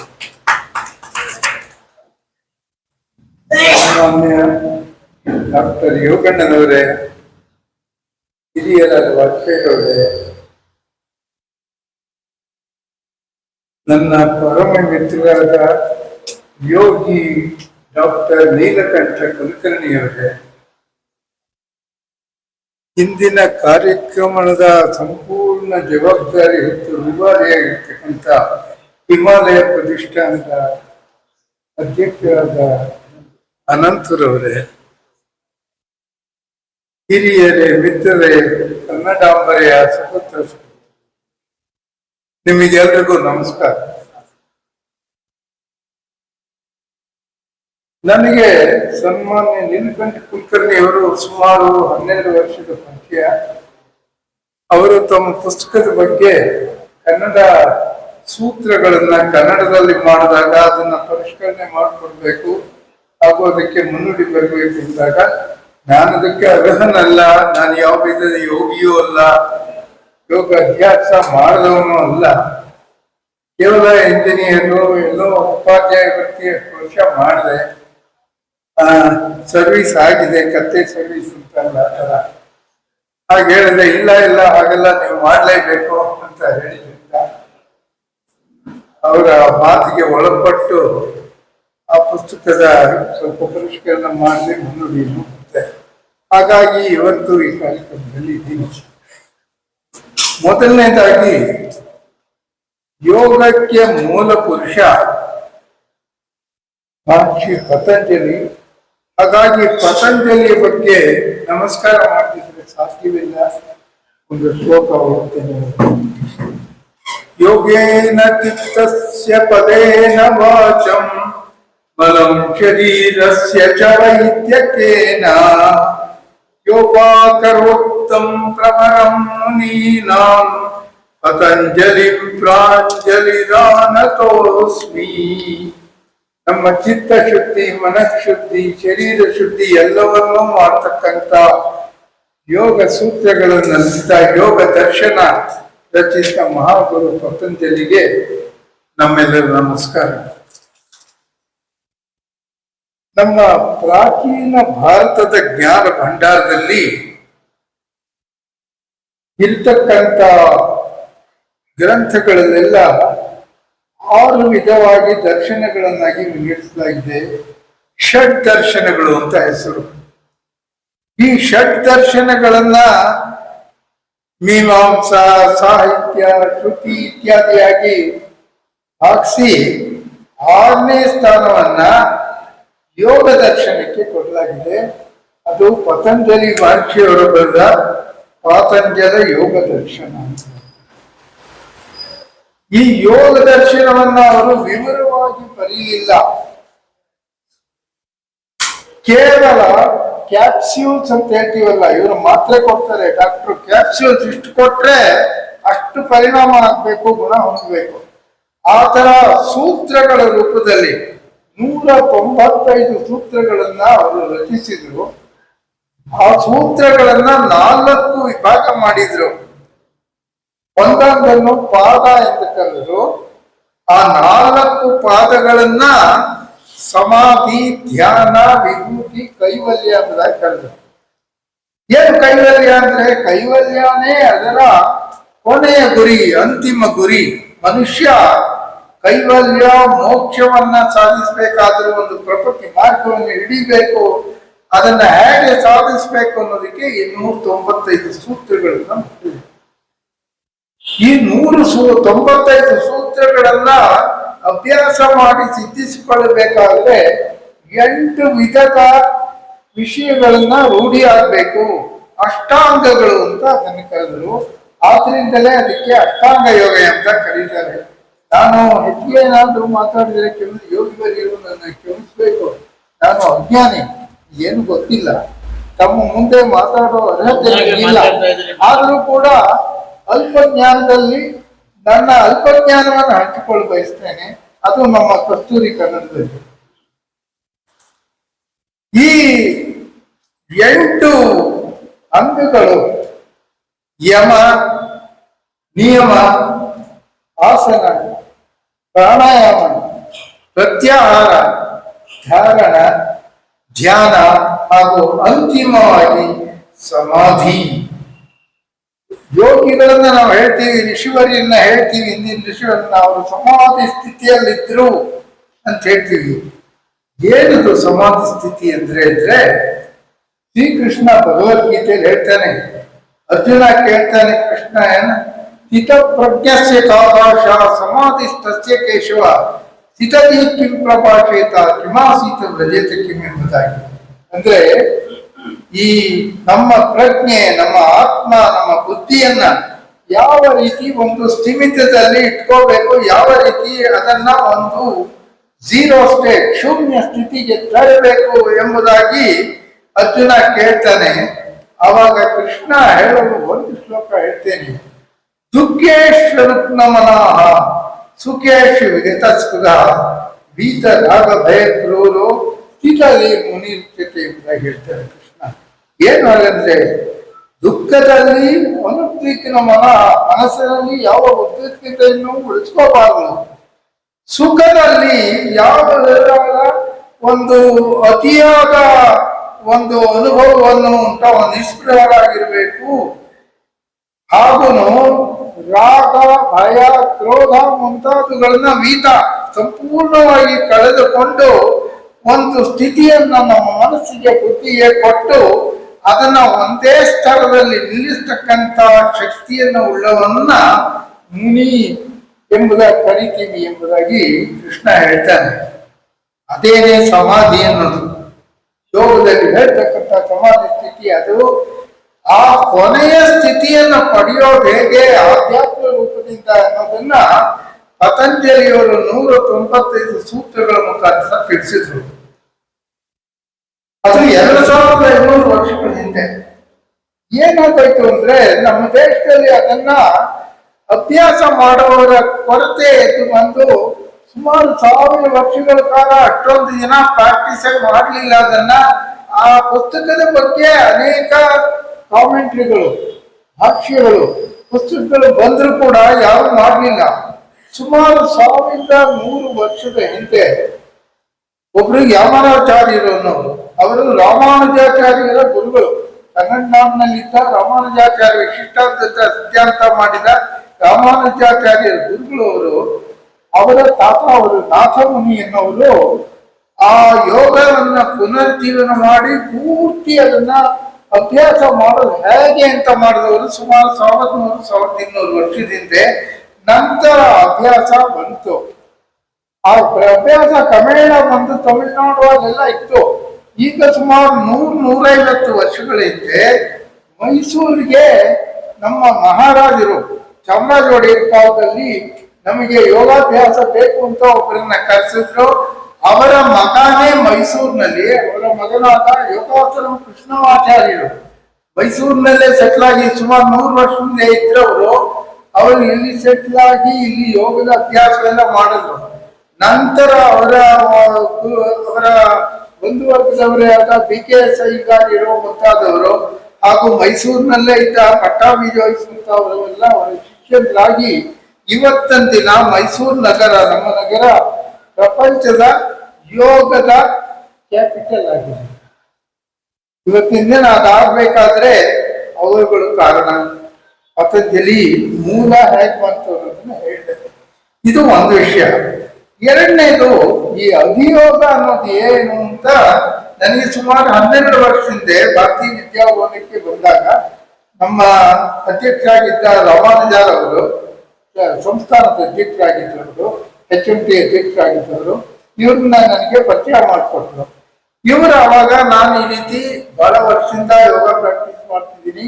ಮೂಲ ಹೋದಾಗ ಇವರೊಬ್ರು ಬಾಹ್ಯಾಕಾಶ ಇಂಜಿನಿಯರು. ಭಾರತದಲ್ಲಿ MTech ಮಾಡಿ ಅಮೆರಿಕಾಗೆ ಹೋಗಿ ಅನೇಕ ವರ್ಷ ಅಲ್ಲಿ ಬಾಹ್ಯಾಕಾಶ ಇಂಜಿನಿಯರ್ ಉದ್ಯೋಗದಲ್ಲಿ ಇದ್ದವರು. ಇವರಿಗೆ ಚಿಕ್ಕಂದಿನಿಂದ, ಪುಣೆಯಲ್ಲಿ ಹುಟ್ಟಿ ಬೆಳೆದ ಇವರಿಗೆ ಚಿಕ್ಕಂದಿನಿಂದ ಯೋಗಾಭ್ಯಾಸ, ಪತಂಜಲಿ ಯೋಗ ದರ್ಶನದ ಬಗ್ಗೆ ಸಾಕಷ್ಟು ಅನುಭವ ಇದೆಲ್ಲ ಗೊತ್ತಾಗ್ತಿತ್ತು. ಇವರ ತಂದೆ ಮುಂತಾದವರಿಂದ ಗುರುಗಳಿಂದ ಬಂದಿತ್ತು. ಅದನ್ನ ಅವರು ಅಭ್ಯಾಸ ಮಾಡುವಾಗ ಅಲ್ಲಿ ಅನೇಕರನ್ನ ಕೇಳಕ್ಕೆ ಶುರು ಮಾಡಿದ್ರು. Do you know yoga yoga ಅಂತ. ಅಲ್ಲೆಲ್ಲ ಯೋಗ ಅಂದ್ರೆ ಒಂದು ಆಸನ ಮಾಡೋದು, ಏನೋ ಒಂದು ದೈಹಿಕ ವ್ಯಾಯಾಮ ಮಾಡೋದು ಅಂತ ಒಂದು ತಪ್ಪು ಕಲ್ಪನೆ ಇತ್ತು. ಸುಮಾರು 55-56 ವರ್ಷದಿಂದ ನಾನು ಅಮೆರಿಕಾದಲ್ಲಿ 2-3 ವರ್ಷ ಇದ್ದಾಗಲೂ ನನ್ನ ಅನೇಕರು ಇದನ್ನೇ ಕೇಳೋರು, ಇಂಡಿಯಾದವರು ಅಂದ್ರೆ ಯೋಗ ಅಂದ್ರೆ ಏನು, ಫಿಸಿಕಲ್ ಎಕ್ಸರ್ಸೈಸ್, ದೈಹಿಕ ವ್ಯಾಯಾಮವೇ ಅನ್ನತಕ್ಕಂಥ ಒಂದು ತಪ್ಪು ಕಲ್ಪನೆ. ಆಮೇಲೆ ಅದರಿಂದ ಏನಿಲ್ಲ, ವ್ಯಾಯಾಮ ಮಾಡ್ಬೋದು, ಇದು ಮಾಡ್ಬೋದು, ಈ ರೀತಿ ಅದರ ಉಪಯುಕ್ತತೆ, ಅದರ ಆಧ್ಯಾತ್ಮಿಕತೆ, ಅದರ ಸಮಾಧಿ ಸ್ಥಿತಿ, ಅದನ್ನ ಯಾವ ರೀತಿ ಮಾಡೋದು ಅನ್ನೋದು ಅನೇಕರಿಗೆ ಹೇಳ್ಕೊಟ್ರು ಗೊತ್ತಾಗಲ್ಲ, ನಾನು ತಿಳ್ಕೊಳ್ಳೋದು ಕಷ್ಟ ಆಗಲ್ಲ. ಈ ಪತಂಜಲ ಯೋಗ ದರ್ಶನದಲ್ಲಿ ಏನಾಗಿದೆ ಅಂದ್ರೆ 195 ಸೂತ್ರಗಳಲ್ಲಿ ಅದು ಒಂದು ಲಾಜಿಕಲ್ ಸೀಕ್ವೆನ್ಸ್ ಅದರಲ್ಲಿ ಏರ್ಪಾಡಾಗಿಲ್ಲ. 4 ಪಾದಗಳು 4 ಅಧ್ಯಾಯ ಇದ್ರೂ ಕೂಡ ಲಾಜಿಕಲ್ ಆಗಿ ಏರ್ಪಾಡಾಗಿಲ್ಲ. ಒಂದು. ಎರಡನೇದು, ಕೆಲವು ಸೂತ್ರಗಳು ಅರ್ಥ ಮಾಡ್ಕೊಳ್ಳೋದು ಬಹಳ ಕಷ್ಟ. ಒಂದು ವಾಕ್ಯ ಹೇಳ್ಬಿಟ್ಟು ಅದರಲ್ಲಿ ಇಷ್ಟು ಇದೆ ಅಂತ ಹೇಳೋದು ಬಹಳ ಕಷ್ಟ. ಅದಕ್ಕೆಲ್ಲ ವಿವರಣೆ ಬೇಕಾಗುತ್ತೆ. ಮೂರನೇದು, ಅದರಲ್ಲಿ ಇರ್ತಕ್ಕಂಥದ್ದು ಅಲ್ಟಿಮೇಟ್ ಕೊನೆಯ ಒಂದು ಗುರಿ. ಈ ಸಮಾಧಿ ಪಡೆಯೋದೇ ಕೊನೆ ಗುರಿ ಅನ್ನೋದನ್ನ, ಕೈವಲ್ಯ ಪಡೆಯೋದೇ ಕೊನೆ ಗುರಿ ಅನ್ನೋದಾನೇ ಎಲ್ಲಾನು ಇದೆ. ಹಾಗಾದ್ರೆ ಈ ಯೋಗನ ಈ ಆಧುನಿಕ ಮನುಷ್ಯರು ನಾವೆಲ್ಲ ಏನ್ ಮಾಡ್ತೀವಿ, ನಮ್ಮ ಉದ್ಯೋಗದಲ್ಲಿ ಇರ್ತೀವಿ, ಆದ್ರೂ ಕೆಲವೊಂದು ನಮ್ಗೆ ರಿಲೀಫ್ ಬೇಕು, ಕೆಲವೊಂದು ಹವ್ಯಾಸಗಳು ಬೇಕಾಗುತ್ತೆ, ನಮ್ಮ ಇತರ ಕೆಲಸಗಳಿಂದ ನಮಗೆ ರಿಲೀಫ್ ಬೇಕಾಗುತ್ತೆ, ನಮ್ಮ ಕೆಲಸದ ಒತ್ತಡಗಳಿಂದ ಒಂದು ಕೆಲವು ನಿವಾರಣೆ ಬೇಕಾಗುತ್ತೆ. ಡಾಕ್ಟರ್ ಹೇಳ್ತಾರೆ, ಒತ್ತಡಗಳಿಂದ ನಿವಾರಣೆ ಬೇಕು ನಿಮಗೆ, ಇದ್ದಿದ್ದೆ ಹೃದಯದ ಬೇನೆ, ಇದೆಲ್ಲ ಎಷ್ಟು ಜನಕ್ಕಾಗುತ್ತೆ, ತಾವು ನಿವಾರಣೆ ಮಾಡ್ತಾನೆ ಇದ್ದೀರಾ, ಆದ್ರೂ ಹೆಚ್ಚಾಗ್ತಾನೆ ಇದೆ. ಇದನ್ನೆಲ್ಲ ಯಾವ ರೀತಿ ನಿವಾರಿಸೋದು, ಇದನ್ನೆಲ್ಲ ಹೇಗೆ ಮಾಡ್ಕೋಬಹುದು, ನಮ್ಮ ಲಿವಿಂಗ್ ಕಂಡೀಷನ್ಸ್, ನಮ್ಮ ಲೈಫ್ ಸ್ಟೈಲ್ ನ ಯಾವ ರೀತಿ ಅಭಿವೃದ್ಧಿ ಪಡಿಸೋದು ಅನ್ನೋದಂತ ಯೋಚನೆ ಮಾಡಿದಾಗ ಕುಲಕರ್ಣಿಯವರಿಗೆ ಕೆಲವು ವಿಷಯಗಳು ಹೊಳಿತು. ಈ ಕ್ಲಿಷ್ಟತೆ, ಆಮೇಲೆ ಈ ಹಂತವಾದನ್ನ ಕಲ್ತ್ಕೊಳ್ಳೋದು, ಇದನ್ನೆಲ್ಲ ಹ್ಯಾಕ್ ಮಾಡೋದು ಅನ್ನೋದು ಯೋಚಿಸಿದಾಗ ಮನುಷ್ಯನಿಗೆ ಈಗ ಬೇಕಾಗಿರ್ತಕ್ಕಂಥದ್ದು ಅವನಿಗೆ ಈ ಆರೋಗ್ಯ, ದೇಹಾರೋಗ್ಯ ಹಾಗೂ ಈ ಮನಸ್ಸಿನ ಒತ್ತಡ ಇರುತ್ತೆ ನೋಡಿ. ಈ ಒತ್ತಡ ಕಮ್ಮಿ ಮಾಡ್ಕೊಳ್ಳೋದ್ರೆ ಮನಸ್ಸಿನ ಆರೋಗ್ಯ, ಮನಸ್ಥಿತಿಯನ್ನ ಉತ್ತಮ ಪಡಿಸ್ಕೊಳ್ತಕ್ಕಂಥದ್ದು. ಹಾಗೂ ಮೂರನೇದು ನಮ್ಮ ಬುದ್ಧಿಮತ್ತೆ ಇರುತ್ತೆ. ಬುದ್ಧಿ ಅನ್ನೋದೇ ನಮ್ಮ ಆತ್ಮ. ಈ ಆತ್ಮ ಇವುಗಳನ್ನು ಎಲ್ಲವನ್ನು ಕ್ರಮೇಣವಾಗಿ ಹಂತವಾಗಿ ಮೇಲ್ದರ್ಜೆಗೆ ಏರಿಸಬೇಕಾದ್ರೆ ನಾವು ಈ ಪತಂಜಲ ಯೋಗ ಸೂತ್ರಗಳ ಜೊತೆಗೆ ಅದನ್ನ ಸುಲಭ ಮಾಡೋದ್ರ ಜೊತೆಗೆ ಅದಕ್ಕೆ ಈ ಆರೋಗ್ಯದ ಅಂಶ, ಆಮೇಲೆ ಈ ಒಂದು ಲಾಜಿಕ್, ಒಂದು ಇದನ್ನ ಹಂತವಾಗಿ ಕಲಿಯೋ ಹಂತ, ಆಮೇಲೆ ಕೊನೆಯ ಹಂತ ಕೈವಲ್ಯ ಅಂತಲೇ, ಅಧ್ಯಾತ್ಮ ಅಂತಲೇ ಎಲ್ಲರೂ ಸಂಸಾರಿ ಮಾಡೋಕ್ಕಾಗಲ್ಲ.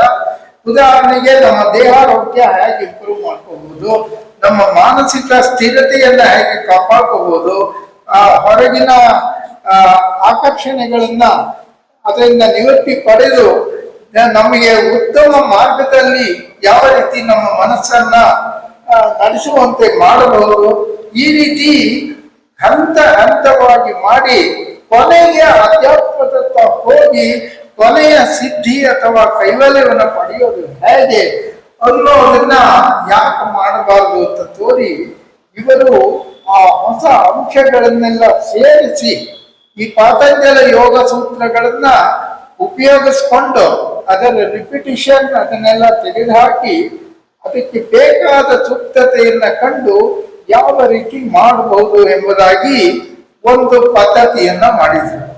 ಇದಕ್ಕೆ ಅವರು ಆಂಗ್ಲ ಭಾಷೆ, ಅಮೆರಿಕಾದಲ್ಲೇ ಇದ್ದಿದ್ದರಿಂದ ಆಂಗ್ಲ ಭಾಷೆಯಲ್ಲಿ ಅಥೆಂಟಿಕ್ ಯೋಗ ಸಿಸ್ಟಮ್ ಎಂಬುದಾಗಿ ತಂದ್ರು. ನಂತರ ಇವರು ಪುಣೆಗೆ ಆಗಾಗ ಬರ್ತಿದ್ರು. ಬಂದಾಗ ಅಲ್ಲಿ ಇವರಿಗೆ ಕೆಲವು ಗುರುಗಳಿದ್ರು, ಸಂಸ್ಕೃತ ಗುರುಗಳು. ಆ ಗುರುಗಳ ಮುಖಾಂತರ ಇವರಿಗೂ ಸಂಸ್ಕೃತ ಸಾಕಷ್ಟು ಗೊತ್ತಿತ್ತು, ಆದ್ರೆ ಸಂಸ್ಕೃತದಲ್ಲೇ ಎಲ್ಲ ನಾನು ಬರೆಯುವಷ್ಟು ಅಷ್ಟೊಂದು ಪ್ರಬುದ್ಧತೆ ಸಂಸ್ಕೃತದಲ್ಲಿ ಇರಲಿಲ್ಲ ಪಾಂಡಿತ್ಯ. ಹಾಗಾಗಿ ಅವರ ಸಹಾಯ ತಗೊಂಡು ಸಂಸ್ಕೃತದಲ್ಲೇ ಅವರು ಅಧಿಯೋಗದಲ್ಲಿ ಗಣಿತ ಸೂತ್ರಗಳನ್ನು ಮಾಡಿದ್ರು. ನಂತರ ಅದನ್ನ 18 ಅಧ್ಯಾಯಗಳನ್ನಾಗಿ ಮಾಡಿದ್ರು. ಅವರು ಆಮೇಲೆ ಅದನ್ನ ಕಲಿಯೋದು ಹೇಗೆ ಅನ್ನೋದಕ್ಕೆ ವಿಷಯಗಳನ್ನೆಲ್ಲ ಹೇಳ್ತಾ ಬಂದು ನಂತರ ಅದಕ್ಕೆ ಒಂದು ರೂಪ ಕೊಟ್ಟು ಪುಸ್ತಕ ರೂಪ ಬಂತು ಕೊನೆಗೆ. ಈಗ ಅವರು ಸುಮಾರು 50,000ಕ್ಕೂ ಮಿಕ್ಕ ಶಿಷ್ಯರನ್ನ ತಮ್ಮ ಬಾಹ್ಯಾಕಾಶ ವಿಜ್ಞಾನವನ್ನು ಬಿಟ್ಟುಬಿಟ್ರು. ಸಂಪೂರ್ಣವಾಗಿ ಯೋಗವನ್ನಲ್ಲೇ ತಮ್ಮನ್ನು ತೊಡಗಿಸಿಕೊಂಡು 30 ವರ್ಷದಿಂದ ಮಾಡಿದ್ರು. ಅವರು ಮಾಡಿದ ಅಧಿಯೋಗ ಪುಸ್ತಕವನ್ನ ತಮ್ಮ ಸ್ವಂತ ಖರ್ಚಿನಿಂದ ಪಬ್ಲಿಷ್ ಮಾಡಿದ್ರು, ಯಾರು ಸಹಾಯ ತಗೊಳ್ಳಿಲ್ಲ. ಅದೇ ರೀತಿ ಇವರಿಗೆ ಕುತೂಹಲ ಹುಟ್ಟಿ ಹಠಯೋಗ, ಆಮೇಲೆ ಪತಂಜಲಿ ಯೋಗ ಬಗ್ಗೆನೇ ಕೇಳಿದ್ರು. ಪತಂಜಲಿ ಕೋಡ್ ಅನ್ನೋದನ್ನೇ ಪತಂಜಲಿ ಯೋಗ ದರ್ಶನವನ್ನ ಸಂಪೂರ್ಣವಾಗಿ ಮಾಡಿ ಅದಕ್ಕೆ ಸೂಕ್ತ ಕೆಲವು ಭಾಷೆಗಳನ್ನು ಸೇರಿಸಿ ಪತಂಜಲಿ ಕೋಡ್ ಪುಸ್ತಕವನ್ನು ಮಾಡಿದ್ರು. ನಂತರ ಇವರು ಇನ್ನೂ ಕೆಲವು ಪುಸ್ತಕಗಳನ್ನ ಮಾಡಿದ್ರು. ಹೇಳ್ತೇನೆ, ಈಶ್ವರ ಪ್ರಣಿಧಾನ ಎಂಬುದಾಗಿ ಸಂಸ್ಕೃತದಲ್ಲಿ ಒಂದು ಇದನ್ನು ಮಾಡಿದ್ರು. ನಂತರ ಹಠಯೋಗ ಸೂತ್ರಗಳು, ಈಗ ಬಿಡುಗಡೆಯಾದ ಅಧಿಯೋಗ ಪುರಾಣವನ್ನು ಮಾಡಿದ್ದಾರೆ. ಇನ್ನು ಕೊನೆಯದಾಗಿ ಒಂದನ್ನು ಮಾತು ಹೇಳ್ಬಿಡ್ತೇನೆ.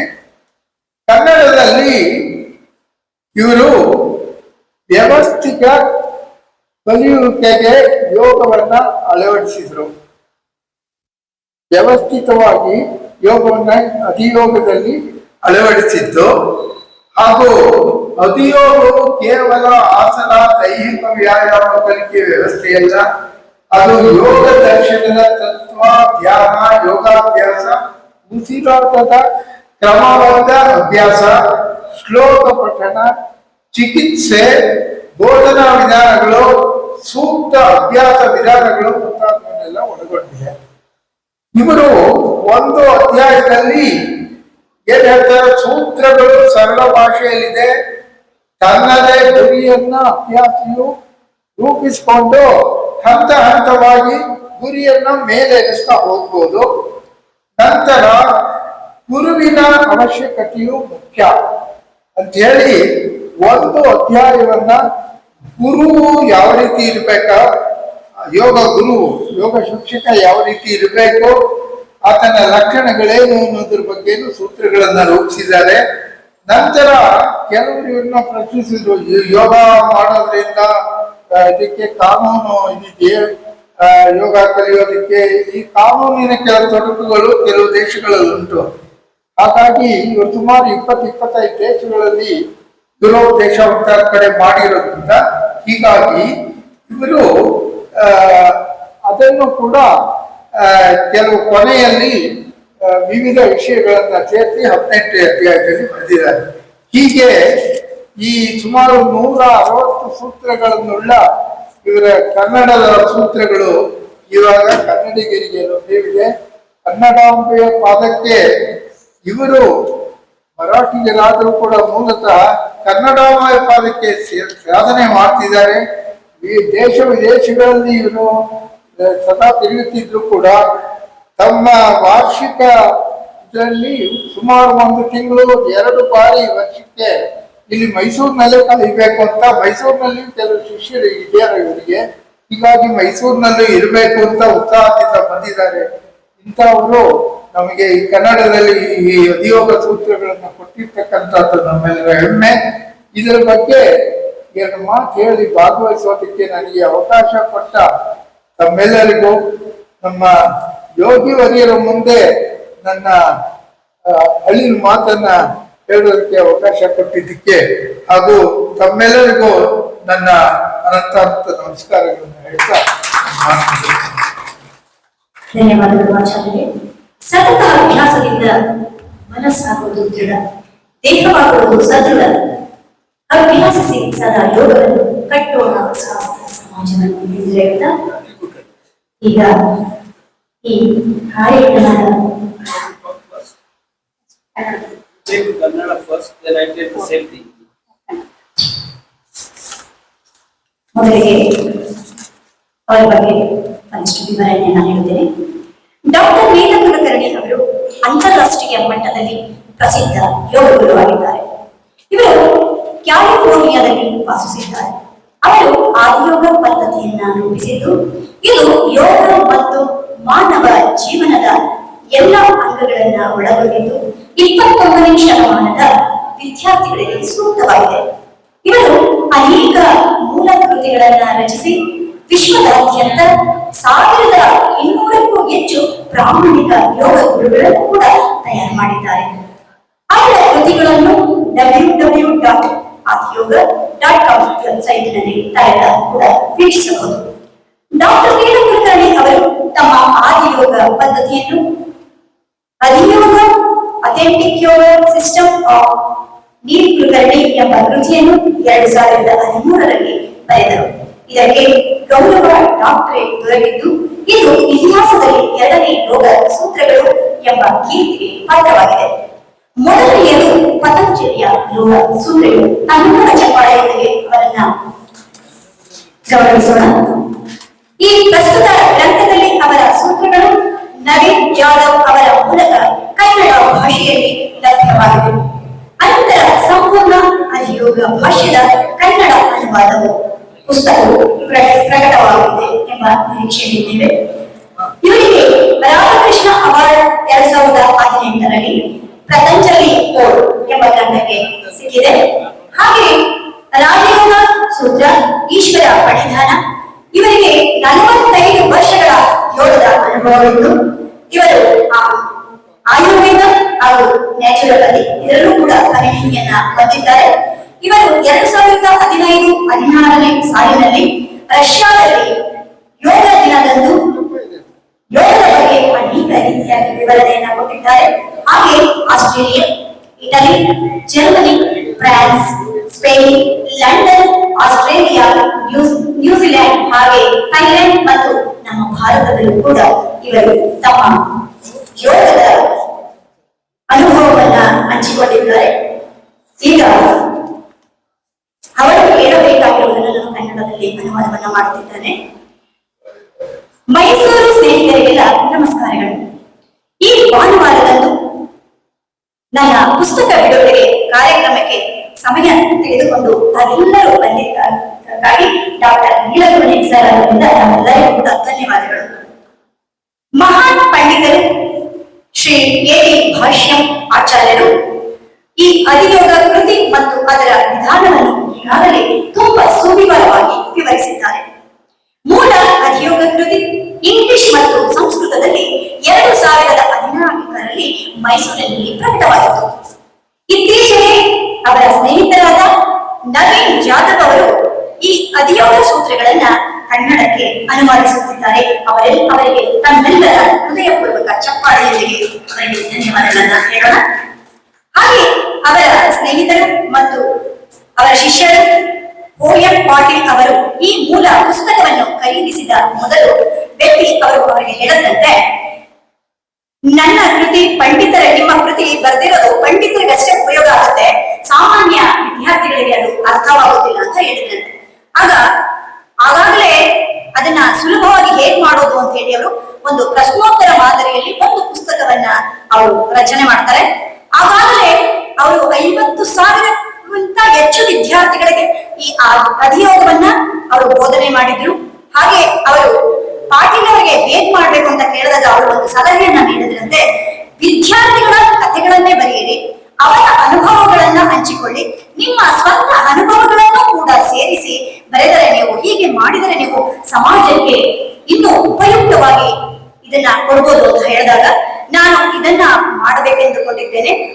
ಅದರ ಕೆಲಸ ಪ್ರಮಾಣ ಜಾಸ್ತಿ ಇರೋದ್ರಿಂದ ಅದನ್ನ ನಾನು ಮುಂದೂಡುತ್ತಿದ್ದೇನೆ ಅಂತ ಹೇಳಿದಾಗ ಕೆಲವು ತಿಂಗಳ ಹಿಂದೆ ಅವರ ಸ್ನೇಹಿತರಾದ ನವೀನ್ ಜಾಧವ್ ಅವರು ಕನ್ನಡ ಸೂತ್ರಗಳನ್ನ ಅನುವಾದಿಸುತ್ತಿದ್ದಾಗ ಇವಾಗ ಬಂದಿದೆಯಲ್ಲ ಆರ್ಟಿಫಿಷಿಯಲ್ ಇಂಟೆಲಿಜೆಂಟ್ ಅದನ್ನ ಉಪಯೋಗಿಸ್ಕೊಂಡು ಕೂಡ ತುಂಬಾ ಕೆಲಸಗಳನ್ನ ಅವರು ಮಾಡ್ತಿದ್ದನ್ನ ನೋಡಿದಾಗ ಅವ್ರು ಇಷ್ಟು ತುಂಬಾ ಈಸಿ ಆಗಿದಲ್ಲ, ಇದನ್ನ ನಾನು ಯಾಕೆ ಮಾಡಬಾರ್ದು ಅಂತ ಹೇಳಿ ಅವರು ನೋಡಿದಾಗ ಆ ಕೆಲಸವನ್ನು ಕೂಡ ನಾನು ಮಾಡ್ತೇನೆ ಅಂತ ಹೇಳಿ ಪ್ರಯತ್ನವನ್ನ ಮಾಡಿದ್ರು. ಇದರ ನೆರವಿನಿಂದ ಅವರು ಸುಮಾರು ತುಂಬಾ ಸಮಯವನ್ನ ತೆಗೆದುಕೊಳ್ಳುತ್ತಿದ್ದಂತಹ ಕೆಲಸ ಕೇವಲ 2 ತಿಂಗಳೊಳಗೆ ಈ ಪುಸ್ತಕವನ್ನ ಅನುವಾದನೆ ಮಾಡೋದು ಸಂಪೂರ್ಣಗೊಳ್ಳುತ್ತೆ. ಈ ಪುಸ್ತಕವೇ ಇಂದಿನ ದಿನದಂದು ನಾವು ಪ್ರಕಟಿಸುತ್ತಿರುವುದು. ಅನೇಕರು ಈ ಪುಸ್ತಕಕ್ಕೆ ತಮ್ಮ ಕೊಡುಗೆಯನ್ನ ಕೂಡ ನೀಡಿದ್ದಾರೆ. ಪ್ರತ್ಯಕ್ಷವಾಗಿ ಪರೋಕ್ಷವಾಗಿ ಈ ಪುಸ್ತಕಕ್ಕೆ ತಮ್ಮನ್ನ ಸಹಕರಿಸಿದ ತಮ್ಮೆಲ್ಲರಿಗೂ ಕೂಡ ತುಂಬಾ ಹೃದಯದ ಧನ್ಯವಾದಗಳನ್ನು ಅವರು ತಿಳಿಸ್ತಾ ಇದ್ದಾರೆ. ಈ ಪುಸ್ತಕ ಓದುಗರಿಗೆ ಪ್ರೇರಣೆಯಾಗಿ ಕಾರ್ಯವನ್ನ ನಿರ್ವಹಿಸುತ್ತದೆ ಎಂದು ಅವರು ಆಶಿಸುತ್ತಾ ಇದ್ದಾರೆ. ಇಂದು 2 ಪುಸ್ತಕಗಳು ವಿಶೇಷ ಕಡಿತ ಬೆಲೆಗೆ ಲಭ್ಯವಿದೆ. ಕೊನೆಗೆ ಈ ಕಾರ್ಯಕ್ರಮವನ್ನು ಆಯೋಜಿಸಿದ ಆನಂದ ಅವರಿಗೂ ಕೂಡ ಹೃದಯಪೂರ್ವಕ ಧನ್ಯವಾದಗಳನ್ನ ಅವರು ಅರ್ಪಣೆ ಮಾಡಿದ್ದಾರೆ. ಇವರೆಲ್ಲರ ಸಹಾಯ ಇದೆ ಈ ಕಾರ್ಯಕ್ರಮ ಸಾಧ್ಯವಾಗ್ತಾ ಇರಲಿಲ್ಲ. ಈ ಕಾರ್ಯಕ್ರಮವನ್ನ ಯಶಸ್ವಿಯಾಗಿ ನಡೆಸಿಕೊಟ್ಟಿದ ಇದೆಲ್ಲ ಶ್ರಮವನ್ನು ಕೊಟ್ಟ ತಮ್ಮೆಲ್ಲರಿಗೂ ಹೃದಯಪೂರ್ವಕ ಮನೋಭಾವದ ಧನ್ಯವಾದಗಳನ್ನ ಅವರು ತಿಳಿಸಿದ್ದಾರೆ. ಅವರಿಗೆ ತಮ್ಮೆಲ್ಲರ ಹೃದಯಪೂರ್ವಕವಾದ ಧನ್ಯವಾದಗಳನ್ನ ಚಪ್ಪಾಳೆ ಮುಖಾಂತರ ನಾವು ತಿಳಿಸುತ್ತೇವೆ. ಅವರು ಕೂಡ ಮಾತುಗಳನ್ನ ಆಡ್ತಂತೆ ಅವರನ್ನ ಕೇಳಿದ್ದಾರೆ. Namaste. This is the only English part of this program. According to me, any music or speaking should be done in a sitting position, not in standing position. That's why I'm sitting here. So, my yoga sister and my music teacher, Hemashri, she spoke about my books. I will try to tell you something new, and maybe I will repeat what she said, because I don't know what she said. So what I wish to tell you is, I was extremely lucky that I was born in the yoga family. My father was a self-realized yogi. I lived with my father around 30 years. So I know exactly how the self-realized yogi looks like. So let us see many yogis in today's society. Then I know what's going on. Later, also in my neighborhood, there were great opportunities to study Sanskrit, Vedas, philosophy, etc., etc. So there is very little credit for my contribution. What happened was, my yoga study started with philosophy. You will find that most of the people, they start with asanas, and later, very late in the game, they think about philosophy. Whereas in my case, I started with the philosophy only. So my beginning of the yoga study was at the age of 5 with philosophy.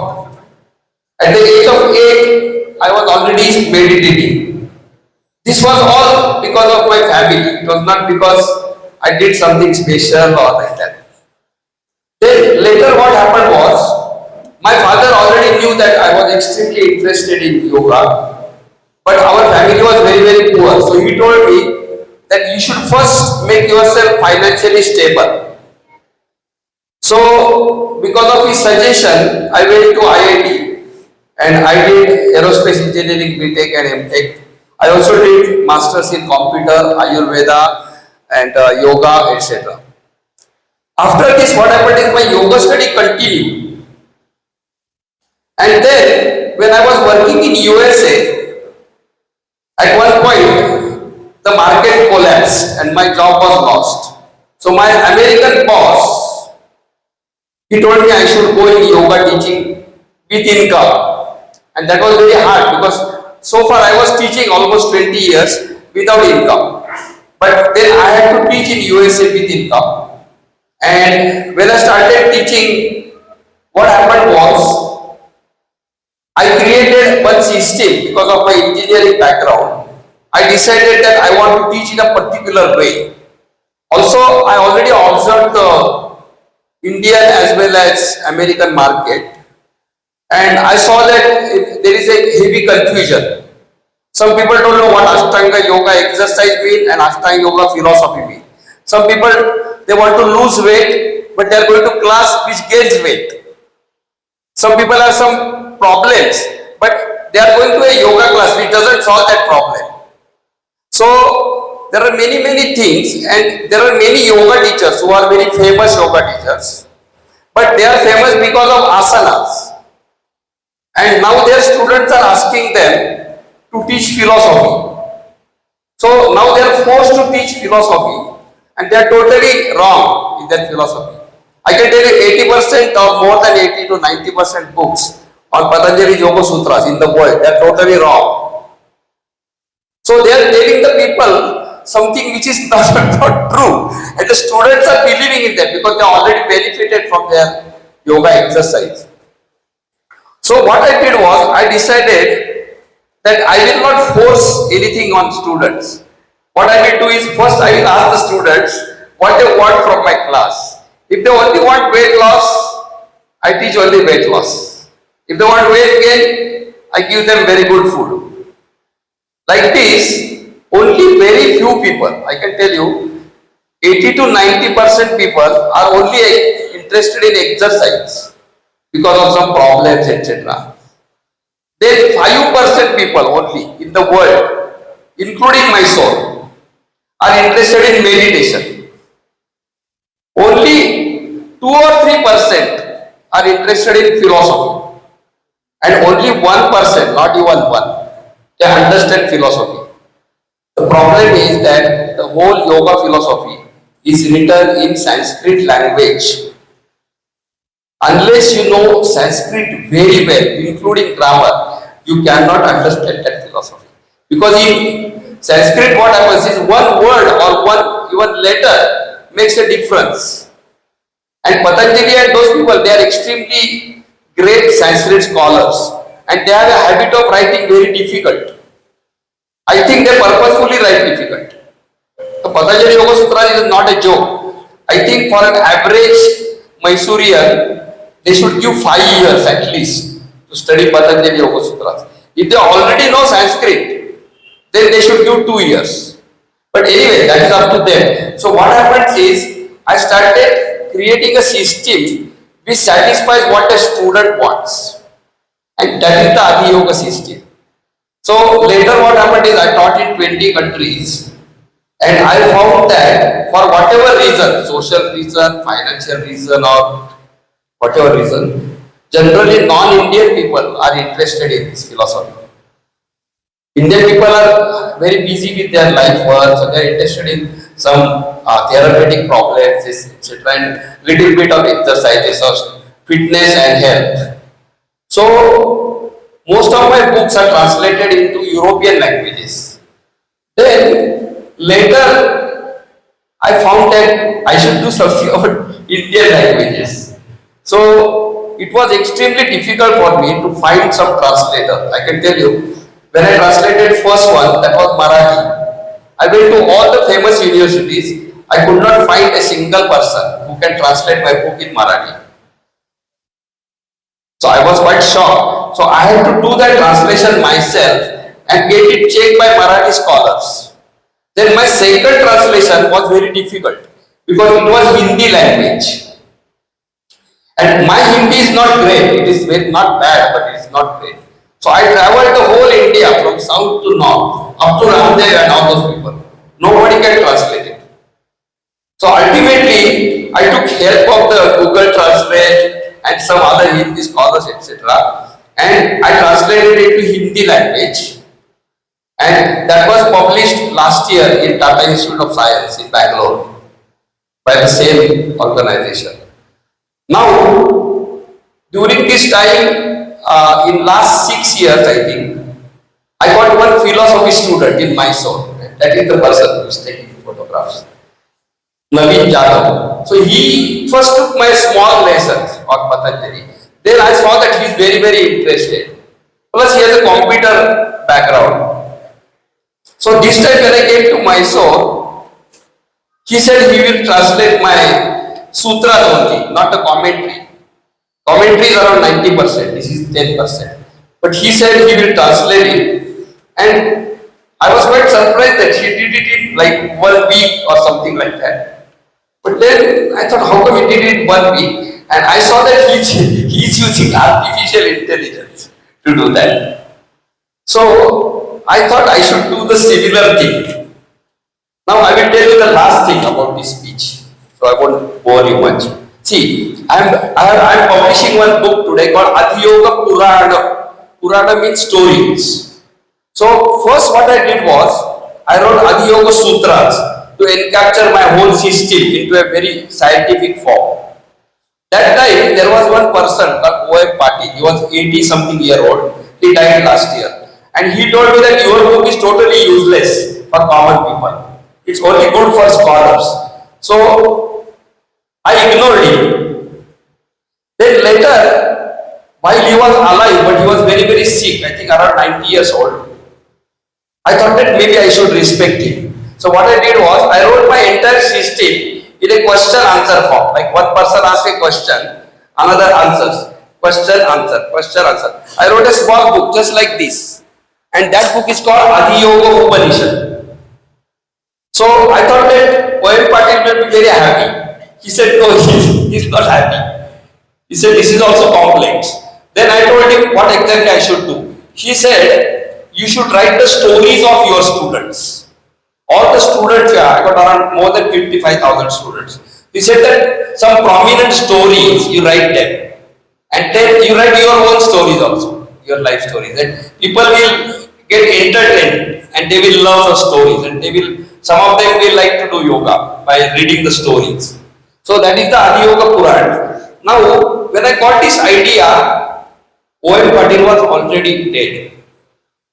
So, this book is dedicated to O.M. Patil. But my problem was, I thought that it will take me at least 6 to 7 years to write such a book of all my students and remember them, then cry also and write the story and laugh also, all that.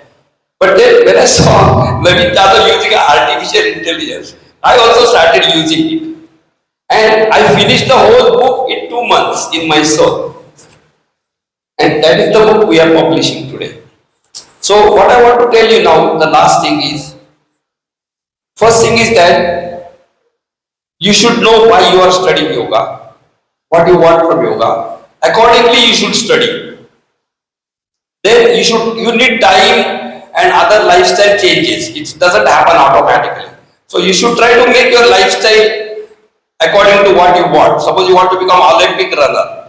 So you cannot run only 1 minute per day. You have to run at least 3-4 hours per day.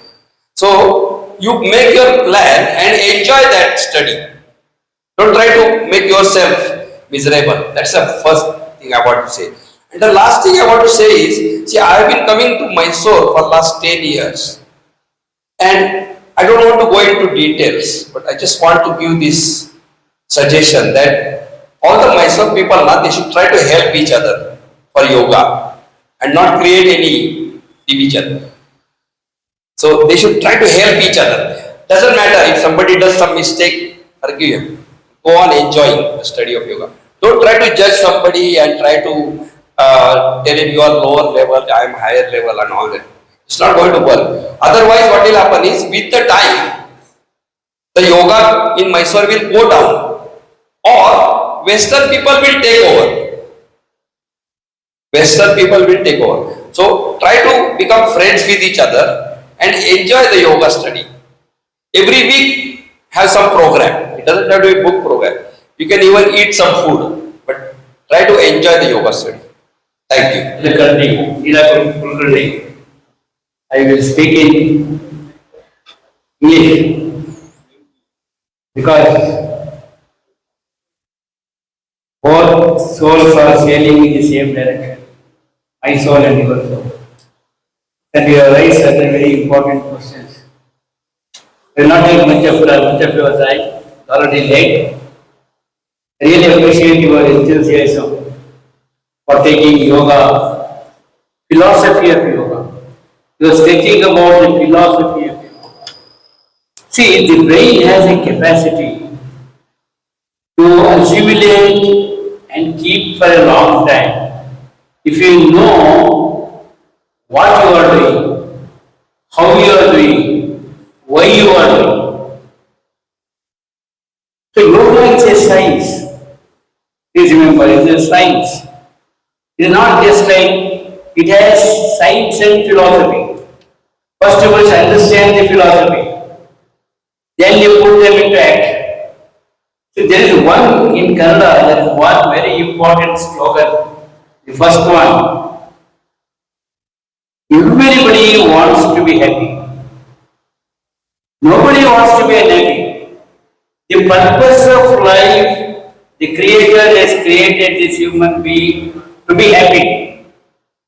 Please remember, because nobody does intentionally any action which gives him unhappiness. He will not do. But in the process of getting happiness, you do some actions which will lead on to unhappiness. So unhappiness is borrowed by you. And a state of happiness will keep your milieu interior, your internal organs, internal environment. It will produce endorphins, dopamine, serotonin, which are very important chemical substances which keep your internal biochemistry normal. Unhappiness will produce oppositely different actions. It produces corticosteroid, adrenaline, noradrenaline, which will disturb all our internal biochemistry. So happiness is most important that he has made in his first thing. And he has also very much defined what is health. Health is a state of physical, mental, social and spiritual well-being. That is also here. So like this, please remember, I would like to conclude. Happiness, how to be happy, how to be happy, how to make others happy. You cannot be happy without making others happy. Please remember, getting happiness by causing unhappiness of others is only transient. So you should never try to get happiness by enduring. I will conclude. In happiness, there are 5 types of natural happiness. Any individual, any human being aspires. One is physical happiness. Physical happiness means if all your body functions normally, without any pains, without any symptoms, that is physical happiness. And you see the happiness by special senses, Panchendriya Santosha. If you hear some good voice, if you see some good pictures, if you get some touch by your kith and kins, all these are physical happinesses. That is physical happiness. The second is procreative happiness. The purpose of a human being is to procreate. The creator, you hear, be happy, procreate, because the creation has to go and come back when I call. This is the principle of the creator. So procreation, you produce your offspring. Then sexual happiness. And another is power, wealth happiness. So wealth is required to live. Wealth is a creation of man, it's not a creation of God. So wealth happiness. So you need wealth, you need power. So when you have power, you get happiness. Though it may be small or big. Suppose a small power in the house, if everybody hears you, you feel happy. If it doesn't hear you, you feel unhappy. Like that, power, greater power varies. So power happiness. Lastly, knowledge happiness. Knowledge happiness. If you go on acquiring knowledge, you feel happy. So among all the happinesses, if you analyze, it is only the knowledge happiness which will give you an eternal happiness without causing, exploiting any other individual. knowledge and happiness. So like that, yoga is a way of life where you can get constant happiness and also make others happy. Therefore, I would like to go through your commentary on Sutra. Please give me that book. And good luck. We'll dine together and take this journey only by yoga. All other dharmas are offshoots of yoga. If you go deep into the Christian, that religion, Islam religion, any religion, you bring me. I will trace it to yogic religion. Yogic science, I don't want, does not use that word, yogic science.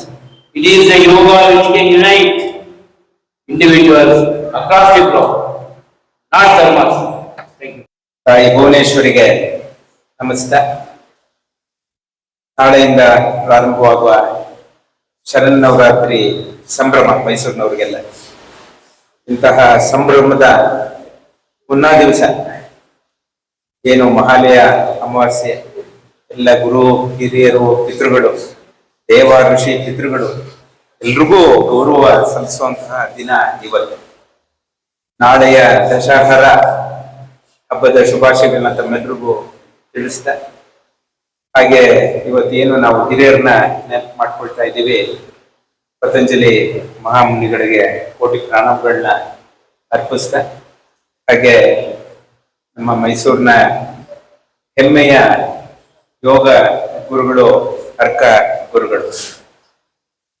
ಬಹಳ ನಾವೆಲ್ಲ ಅವರ ಏನು ಹೇಳಿದ್ರು, ಅವ್ರ 18ನೇ ವಯಸ್ಸಿನಲ್ಲಿ ಅವರ ಅನುಭವಗಳನ್ನ ಅದು ಸಾಕ್ಷೀಕರಿಸಕ್ಕೆ ನಾನೇ ನಿಂತಿದ್ದೀನಿ.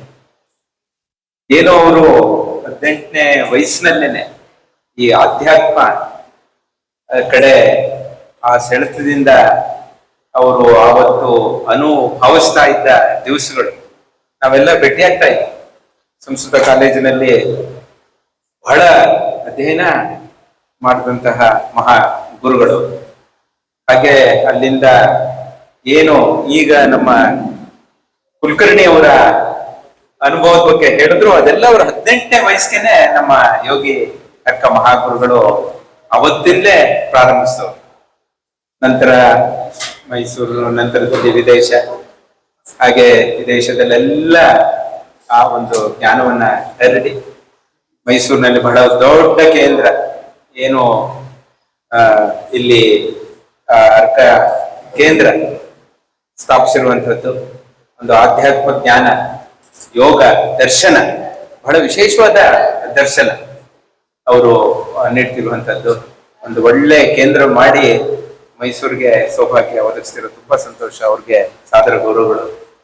ಹಾಗೆ ನಾವೆಲ್ಲ ಮೈಸೂರಿನಲ್ಲಿ ವಿಶ್ವೇಶ್ವರನವರ ಕಟ್ಟ ಅನ್ವಯಿಗಳು, ಇಂಜಿನಿಯರ್. ಯಾಕಂದ್ರೆ ಮೊನ್ನೆ ಅವ್ರದ್ದು ದಿನಾಚರಣೆನೂ ಆಯ್ತು, ಅದಕ್ಕಿಂತ ಹಿಂದೆ ಶಿಕ್ಷಕರ ದಿನಾಚರಣೆನೂ ಆಯ್ತು. ಆ ಸಂದರ್ಭದಲ್ಲಿ ನಮ್ಮ ಭಾಷ್ಯಂ ಗುರುಗಳು ಬಹುಶಃ ಸಾವಿರಾರು ತಂತ್ರಜ್ಞರನ್ನ ಉತ್ಪಾದಿಸಿದಂಥವ್ರು. ಅವರ ಹೆಸರು ಅಂತ ಹೇಳಿದ್ರೆ ನಮ್ಮ ಮೈಸೂರು, ಇಡೀ ದೇಶದಲ್ಲಿ ಅವರ ಹೆಸರು ಒಳ್ಳೆ ಅಭಿಯಂತರರು, ತಂತ್ರಜ್ಞರು ಅಂತ ಹೇಳಿ ಹೆಸರು ಗಳಿಸಿರುವಂಥವ್ರು. ಅವರು ತುಂಬಾ ಚೆನ್ನಾಗಿ ಮಾತಾಡಿದ್ರು. ಅವ್ರಿಗೂ ಸಾದರ ಗೌರವಗಳು. ನಮ್ಮ ಅಧ್ಯಕ್ಷರು, ಕ್ರಿಯಾಶೀಲ ಅಧ್ಯಕ್ಷರು, ಹಾಗೆ ಏನು ಕರ್ತೃಗಳು ವಿದೇಶದಿಂದ ಹೇಗೆ ವಿವೇಕಾನಂದರು 1892 ನಲ್ಲಿ ವಿವೇಕಾನಂದರು ಮೈಸೂರಿಗೆ ಬಂದು ಇಲ್ಲಿಂದ ಕನ್ಯಾಕುಮಾರಿಗೆ ಹೋಗಿದ್ದವು. ಆಗ ಹೇಗೆ ನಮ್ಮ ಧರ್ಮದ ಬಗ್ಗೆ ವಿದೇಶದಲ್ಲಿ ಅದನ್ನ ಪ್ರಸರಣ ಮಾಡಿದ್ರು. ಅದರಲ್ಲಿ ಯೋಗ, ಯಾಕಂದ್ರೆ ಮೈಸೂರಿನಲ್ಲಿ ಅವರು ಅನೇಕ ಶಿಷ್ಯರ ಜೊತೆ ಭಜನೆ, ಯೋಗ ನಿದ್ರೆ ನಲ್ಲಿ ತೊಡಗಿಸ್ತಾ ಇದ್ರು. ಅಲ್ಲಿ NTM ಶಾಲೆ ಅಂತ ಗೊತ್ತಿರಬೇಕು. ಅಲ್ಲಿ ವಿವೇಕಾನಂದರು 21 ದಿವಸಗಳ ಕಾಲ ಇದ್ರು. ಅದರಲ್ಲಿ 7 ದಿವಸ ಪ್ರವಚನ, ಶುದ್ಧ ಸಂಸ್ಕೃತದಲ್ಲಿ, ಸಂಸ್ಕೃತ ಅಲ್ಲಿ ಯೋಗ ವಿದ್ಯಾರ್ಥಿಗಳ ಜೊತೆ ಅಷ್ಟು ಮಟ್ಟಿಗೆ ಇಲ್ಲಿ ನೆಲವನ್ನ ಪವಿತ್ರಗೊಳಿಸಿದಂಥವ್ರು. ಹಾಗೆ ನಮ್ಮ ಕುಲಕರ್ಣಿ ಸಾಹೇಬರು ವಿದೇಶಕ್ಕೆ ಹೋಗಿ ಆ ಜ್ಞಾನವನ್ನ ತುಂಬಾ ಸಂತೋಷ. ಅವ್ರಿಗೂ ಸಾದರ ಗೌರವಗಳು. ಹಾಗೆ ಅನಂತು ಮತ್ತೆ ಅವರೆಲ್ಲ ಬಡದವರಿಗೆ ನೆರೆದಿರುವಂತಹ ಎಲ್ಲ ಯೋಗ ಗುರುಗಳಿಗೆ ಪ್ರಣಾಮಗಳು. ಏನು ನಮ್ಗೆ ಜ್ಞಾಪಕ ಇದೆ, ನಮ್ಮ ಸೂರ್ಯನಾರಾಯಣ ಪಾಂಡೆ ಅವರ ಯೋಗಾಚಾರ್ಯರು, ಮಹಾನ್ ದಾರ್ಶನಿಕರು, ಅವರ ಸುಪುತ್ರಿಯವರು ದಯಮಾಡಿಸಿದ್ದಾರೆ. ಅವರು ನಮ್ಗೆ ಕನ್ನಡದಲ್ಲಿ ಆ ಪತಂಜಲಿ ಮಹರ್ಷಿಗಳ ಯೋಗ ಸೂತ್ರ ಕೊಟ್ಟಾಗ ನಾವೆಲ್ಲ ಅಲ್ಲಿ ಭಾಗವಹಿಸಿದ್ವಿ. ನಾವು ಅವತ್ತು ಶಾರದಾ ವಿಲಾಸ್ ಸೆಂಟಿನರಿ ಹಾಲಲ್ಲಿ ಆ ಪುಸ್ತಕ ಅವನ್ನ ಪ್ರಕಟ ಆದ ದಿವಸ ನಮ್ಗೆ, ಯಾಕಂದ್ರೆ ಬಹಳ ಕಠಿಣವಾದ ಯೋಗ ಸೂತ್ರವನ್ನ ನಮಗೆ ಕನ್ನಡ ಕೊಟ್ಟಂತಹ ಮಹಾನ್ ದಾರ್ಶನಿಕರು. ನಿಜ, ಅದರ ಒಂದ್ ರೀತಿ ಎರಡನೇ ಆವೃತ್ತಿ ಅಂತಲೇ ನಾವು ಹೇಳ್ಬೋದು, ಸಿಂಪ್ಲಿಫೈಡ್ ಫಾರಂ ಏನು ನಮ್ಮ ಕುಲಕರ್ಣಿ ಅವರು ಕೊಟ್ಟಿದ್ದಾರೆ. ಅರ್ಥವಾಗಿ ಸರಳವಾಗಿ ವಿದೇಶಿಯರಿಗೆ ಭಾರತೀಯರು ಅಂತ ಹೇಳಿದ್ರೆ ನೃತ್ಯ, ಸಂಗೀತ, ಯೋಗ ಅಂತಲೇ ಹೇಳ್ತಾರೆ. ಅಷ್ಟರ ಮಟ್ಟಿಗೆ ನಮ್ಮನ್ನ ಅವರು ಅವಲಂಬಿತರಾಗಿದ್ದಾರೆ, ನಮ್ಮನ್ನ ನಂಬಿದ್ದಾರೆ ಅವರೆಲ್ಲ. ಹಾಗೆ ಅವ್ರಿಗೆ ಅರ್ಥ ಮಾಡೋಕ್ಕೋಸ್ಕರ ಅವರು ಈ ಆವೃತ್ತಿನ ಸಿಂಪ್ಲಿಫೈಡ್ ಅಧಿಕೃತ ಯೋಗ ಅವನ್ನ ನಮ್ಮ ಕುಲಕರ್ಣಿ ಅವರು ಬಹಳ ಸಿಂಪ್ಲಿಫೈಡ್ ಇದರಲ್ಲಿ ಸಿಸ್ಟಮ್ಯಾಟಿಕ್ ವೇ ನಲ್ಲಿ ಕೊಡ್ಬೇಕು ಅಂತ ಹೇಳಿ ಮನಸ್ಸು ಮಾಡಿ ಕೊಟ್ಟಿರುವಂತದ್ದು ತುಂಬಾ ಸಂತೋಷ. ಅದನ್ನ ಕನ್ನಡ ಅನ್ನೋದನ್ನ ನಮ್ಮ ಮೈಸೂರಿನಲ್ಲೇ ಅದನ್ನ ಇವತ್ತು ಲೋಕಾರ್ಪಣೆ ಮಾಡ್ಬೇಕು. ಅದು ನಮ್ಮ ಮಹಾಗುರುಗಳು, ಅಕ್ಕ ಗುರುಗಳ ಹಸ್ತದಿಂದ, ಅಮೃತ ಹಸ್ತದಿಂದಲೇ ಇವತ್ತು ಲೋಕಾರ್ಪಣೆಗೊಳಿಸಲು ತುಂಬಾ ಸಂತೋಷ. ಅದರ ಸದುಪಯೋಗವನ್ನ ಯಾರು ಪತಂಜಲಿ ಯೋಗ ಸೂತ್ರಗಳು ಏನು 195 ಸೂತ್ರಗಳು ಕಠಿಣ ಅಂತ ಅನ್ಸುತ್ತೋ, ನೀವು ಇದು ಓದಿ. ತುಂಬಾ ನಾನು ಸುಮ್ಮನೆ ಒಂದು ಅವಲೋಕನ ಮಾಡಿದೆ. ತುಂಬಾ ಸರಳವಾಗಿ, ನಿಜವಾಗಿ ಅಲ್ಲಿ ಎಸೆನ್ಸ್ ಏನಿದೆ ಪತಂಜಲಿಗಳ ಆ 195 ಯೋಗ ಸೂತ್ರಗಳು ಬಹಳ ಸಿಂಪ್ಲಿಫೈಡ್ ಫಾರಂ ಅಲ್ಲಿ ಕೊಟ್ಟಿದ್ದಾರೆ. ಕನ್ನಡದಲ್ಲಿ ಬಹಳ ಸಮರ್ಥವಾಗಿ ಅವ್ರನ್ನ ಅನುವಾದನೂ ಮಾಡಿದ್ದಾರೆ. ಎಲ್ಲ ಯೋಗ ಸಾಧಕರುಗಳು ಈ ಬಗ್ಗೆ ಅದರ ಬಗ್ಗೆ ಪೂರ್ತಿ ಅವಲೋಕಿಸಿ ಅಧ್ಯಯನ ಮಾಡ್ಬೇಕು ಅಂತ ನಾನು ತಮ್ಮಲ್ಲಿ ಕೇಳ್ಕೊಳ್ತಾ, ನಮ್ಮ ಕುಲಕರ್ಣಿ ಅವರಿಗೆ ಶುಭಾಶಯಗಳು. ವಿದೇಶದಲ್ಲಿ ಈಗಾಗ್ಲೇ ನಮ್ಮ ಅರ್ಕ ಗುರುಗಳು ಬೇಕಾದಷ್ಟು ಈ ನಮ್ಮ ಆಧ್ಯಾತ್ಮ ಯೋಗವನ್ನ ಪಸರಿಸಿದ್ದಾರೆ. ಅದೇ ರೀತಿ ನಮ್ಮ ಕುಲಕರ್ಣಿ ಅವರು ಸಹಿತ ಯೋಗ ಅಲ್ಲಿ ಪಸರಿಸಲಿ ಹೇಳ್ತಾ ಮತ್ತೊಮ್ಮೆ ಎಲ್ರಿಗೂ ಶುಭಾಶಯಗಳು. ನಮಸ್ಕಾರ. ಮೊದಲಿಗೆ ವೇದಿಕೆ ಮೇಲೆ ಇರುವ ಪೂಜ್ಯರಿಗೆ, ಹಿರಿಯರಿಗೆ ನಮ್ಮೆಲ್ಲರಿಗೂ ನಮಸ್ಕಾರವನ್ನು ಮಾಡ್ತಾ ಇದ್ದೇನೆ. ಬಹುಶಃ ನಮಗೊಂದು ನೋವು ಇದೆ. ಇದು ಅಪೂರ್ವದ ಕಾರ್ಯಕ್ರಮ. ಯೋಗಿ ಡಾಕ್ಟರ್ ವೀರ್ ಕುಲಕರ್ಣಿ ಅವರಿಗೆ ಇದು ಒಂದು ದಿವಸದ ಅಧಿವೇಶನದ ರೀತಿಯಲ್ಲಿ ಕಾರ್ಯಕ್ರಮವನ್ನು ನಾವು ಮಾಡಬೇಕಾಗಿದೆ. ಆದರೂ ಸಹ ತಾವೆಲ್ಲ ಯೋಗಿಗಳೇ ಬಂದಿದ್ದೀವಿ, ಹಾಗಾಗಿ ಅದು ಪರಿಪೂರ್ಣ ಆಗಿದೆ ಅಂತ ನಾನು ಅನ್ಕೊಂಡಿದ್ದೇನೆ. ಮೈಸೂರು ಯೋಗ ಅಸೋಸಿಯೇಷನ್, ಜಿಲ್ಲಾ ಕನ್ನಡ ಸಾಹಿತ್ಯ ಪರಿಷತ್ತು, ಹಿಮಾಲಯ ಪ್ರತಿಷ್ಠಾನ, ಈ 3 ಸಂಸ್ಥೆಗಳ ಸಹಯೋಗದಲ್ಲಿ ಖ್ಯಾತ ಯೋಗ ಶಿಕ್ಷಕ ಡಾಕ್ಟರ್ ವೀರ್ ಕುಲಕರ್ಣಿ ಅವರು ನಮ್ಮ ದೇಶವರು, ನಮ್ಮವರು ಹೊರದೇಶದಲ್ಲಿ ಹೋಗಿ ಅಲ್ಲಿ ಯೋಗವನ್ನು ಅಭ್ಯಾಸ ಮಾಡಿ 2 ಕೃತಿಗಳನ್ನು, ಅಧಿಯೋಗ ಸೂತ್ರಗಳು ಮತ್ತು ಅಧಿಯೋಗ ಪುರಾಣ, ಆ ಕೃತಿಗಳನ್ನ ರಚಿಸಿ ಇಲ್ಲಿ ನಮ್ಮ ಒಂದು ಸಾಹಿತ್ಯ ಪರಿಷತ್ತಿನ ಆವರಣದಲ್ಲಿ ಬಿಡುಗಡೆ ಮಾಡುವ ಸೌಲಭ್ಯ ಎಲ್ಲ ನಾವೆಲ್ಲ ನಿಜವಾಗಲೂ ಅದೃಷ್ಟವಂತರು ಅಂತ ನಾನು ಅನ್ಕೊಂಡಿದ್ದೇನೆ. ಈ ಕಾರ್ಯಕ್ರಮವನ್ನ ಬಹಳ ಪ್ರೀತಿ ಗೌರವಗಳಿಂದ ಉದ್ಘಾಟನೆಯನ್ನು ಮಾಡಿ 2 ಕೃತಿಗಳನ್ನ ಬಿಡುಗಡೆ ಮಾಡಿದಂತ ನಮ್ಮ ದೇಶದ ಒಬ್ಬ ಸಾಂಸ್ಕೃತಿಕ ಮತ್ತು ಆಧ್ಯಾತ್ಮ ರಾಯಭಾರಿ ಯೋಗಿ ಶ್ರೀ ಶ್ರೀನಿವಾಸ ಅಕ್ಕ, ಇದು ನಮ್ಮ ಪುಣ್ಯ. ನಮ್ಮ ನೆಲದಲ್ಲಿ ಹುಟ್ಟಿ ವಿಶ್ವ ಎಲ್ಲ ದೇಶಗಳಲ್ಲಿ ಭಾರತೀಯ ಆಧ್ಯಾತ್ಮವನ್ನ ಪರಿಚಯಿಸುವಂತ ಕೆಲಸವನ್ನ ಸರಳವಾಗಿ ಪರಿಚಯಿಸುವಂತ ಕೆಲಸ. ಎಷ್ಟು ಆಧ್ಯಾತ್ಮಕ ದೀರ್ಘ ಅಧ್ಯಯನ ಮಾಡಿದ್ದಾರೆ ಅಂತಂದ್ರೆ ನನಗೆ ಒಂದು ರೀತಿ ಆಶ್ಚರ್ಯ ಆಗಿದೆ. ಸಾಮಾನ್ಯರಿಂದ ಹಿಡಿದು ಪಂಡಿತ ಬ್ರಾಹ್ಮಣರಿಗೂ ಅರ್ಥವಾಗುವ ರೀತಿಯಲ್ಲಿ ನಮ್ಮ ಸಂಸ್ಕೃತಿಯನ್ನು, ನಮ್ಮ ಆಧ್ಯಾತ್ಮವನ್ನು ಪರಿಚಯ ಕೆಲಸವನ್ನ ಪರಮ ಪೂಜ್ಯ ಯೋಗಿ ಶ್ರೀನಿವಾಸ ಅವರು ಮಾಡ್ತಾ ಇದ್ದಾರೆ. ಅವ್ರು ಎಷ್ಟೊಂದು ನಮ್ಮ ಜೊತೆ ಕುಳಿತಿರೋದು ನಮ್ಮ ಸೌಭಾಗ್ಯ ಪುಣ್ಯ ಆಗ್ತದೆ. ಯಾಕಂದ್ರೆ ನಾನು ಅನೇಕ ಸಂದರ್ಭಗಳಲ್ಲಿ ಅವರ ಅರ್ಥಧಾಮಕ್ಕೆ ಹೋಗಿ ಅವರ ಆಶೀರ್ವಾದ ಪಡೆದು ಬಂದಿದೆ. ಇಲ್ಲಿಯೂ ಅನೇಕ ಕಾರ್ಯಕ್ರಮಗಳನ್ನ ಅವರ ಮಾರ್ಗದರ್ಶನದಲ್ಲಿ ಮಾಡಿದೆ. ಹಾಗಾಗಿ ಅವರು ಈ ಸಂದರ್ಭದಲ್ಲಿ ಈ ಕೃತಿಯನ್ನು ಕುರಿತು ಕೃತಿಕಾರನ ಕುರಿತು ಅಪರೂಪದ ಮಾತುಗಳನ್ನು ಆಡಿದ್ದಾರೆ. ಅವರಿಗೂ ನಾನು ವಿಶೇಷವಾಗಿ ಧನ್ಯವಾದ ನಮಸ್ಕಾರವನ್ನು ಮಾಡ್ತೇನೆ. ಕೃತಿಯನ್ನ ಕುರಿತು ಇಂಗ್ಲಿಷ್ ಕನ್ನಡ ಆದಿಯೋಗ ಸೂತ್ರಗಳನ್ನು ಕನ್ನಡಕ್ಕೆ ಪರಿಚಯಿಸುವ ಕೆಲಸ ಮಾಡ್ತಿರ್ತಕ್ಕಂಥವರು ನಮ್ಮ ಪಕ್ಕದಲ್ಲೇ ಇರ್ತಕ್ಕಂಥ ನಮ್ಮ ಜೊತೆಯಲ್ಲಿ ಇರ್ತಕ್ಕಂಥ ಡಾಕ್ಟರ್ ಎ.ಟಿ. ಭಾಷಾಭಾವ ನನಗೆ ಹಳೆಯ ಗೆಳೆಯ ಮಾರ್ಗದರ್ಶಕರು. ಆದರೆ ಯೋಗದ ಬಗ್ಗೆ, ಯೋಗ ಸೂತ್ರದ ಬಗ್ಗೆ, ಪತಂಜಲಿ ಯೋಗದ ಬಗ್ಗೆ, ಹಾಗೆ ಈ ಒಂದು ಹರಿಯೋಗ ಸೂತ್ರಗಳು ಅಪಾರವಾದ ಅಧ್ಯಯನವನ್ನು ಮಾಡಿ ಬಹುಶಃ ಅದು ಆಶ್ಚರ್ಯ ಆಗ್ತದೆ. ಅದನ್ನು ಕನ್ನಡದಲ್ಲಿ ಕಟ್ಟಿಕೊಡುವಂತ ಕೆಲಸವನ್ನು ಮಾಡಿ ಪುನೀತರಾಗಿದ್ದಾರೆ. ಇದೊಂದು ರೀತಿ ಅಪರೂಪದ ಸೇವೆ ಅಂತ ನಾನು ಅನ್ಕೊಂಡಿದ್ದೆ. ಹಾಗೆ ಡಾಕ್ಟರ್ ಕೆ. ರಂಗಮಾಚಾರ್ಯ ಅವರು ನಮ್ಮ ಸಾಂಸ್ಕೃತಿಕ ರಾಯಭಾರಿಗಳು. ಅವರು ಯಾವುದೇ ವಿಷಯವನ್ನು ಕೊಟ್ಟರು ಸಹ ಅವ್ರ ಬಗ್ಗೆ ನಾನು ಹೇಳ್ತಾ ಇದ್ದೀನಿ, ಅವ್ರ ಬಗ್ಗೆ ಒಂದು ಸಂಶೋಧನೆ ಮಾಡಬೇಕು. ಯಾವುದೇ ವಿಷಯವನ್ನು ಕೊಟ್ಟರು ಆ ಸಂದರ್ಭಕ್ಕೆ ಉಚಿತವಾಗಿ ಮಾತನಾಡಿ ಸಭೆಗೆ ಅರಿವು ಮೂಡಿಸುವಂತ ಕೆಲಸವನ್ನು ಮಾಡ್ತಕ್ಕಂಥ ಹಿರಿಯ ಸಮಾಜ ಸೇವಕರು ನಮ್ಮ ಮಾರ್ಗದರ್ಶಕರಾದಂಥ ರಂಗಮಾಚಾರ್ಯ ಮಾತನಾಡಿದ್ದಾರೆ. Doctor SP. ಯಮನ್ ಅವರು ಒಂದು ಯೋಗಿ.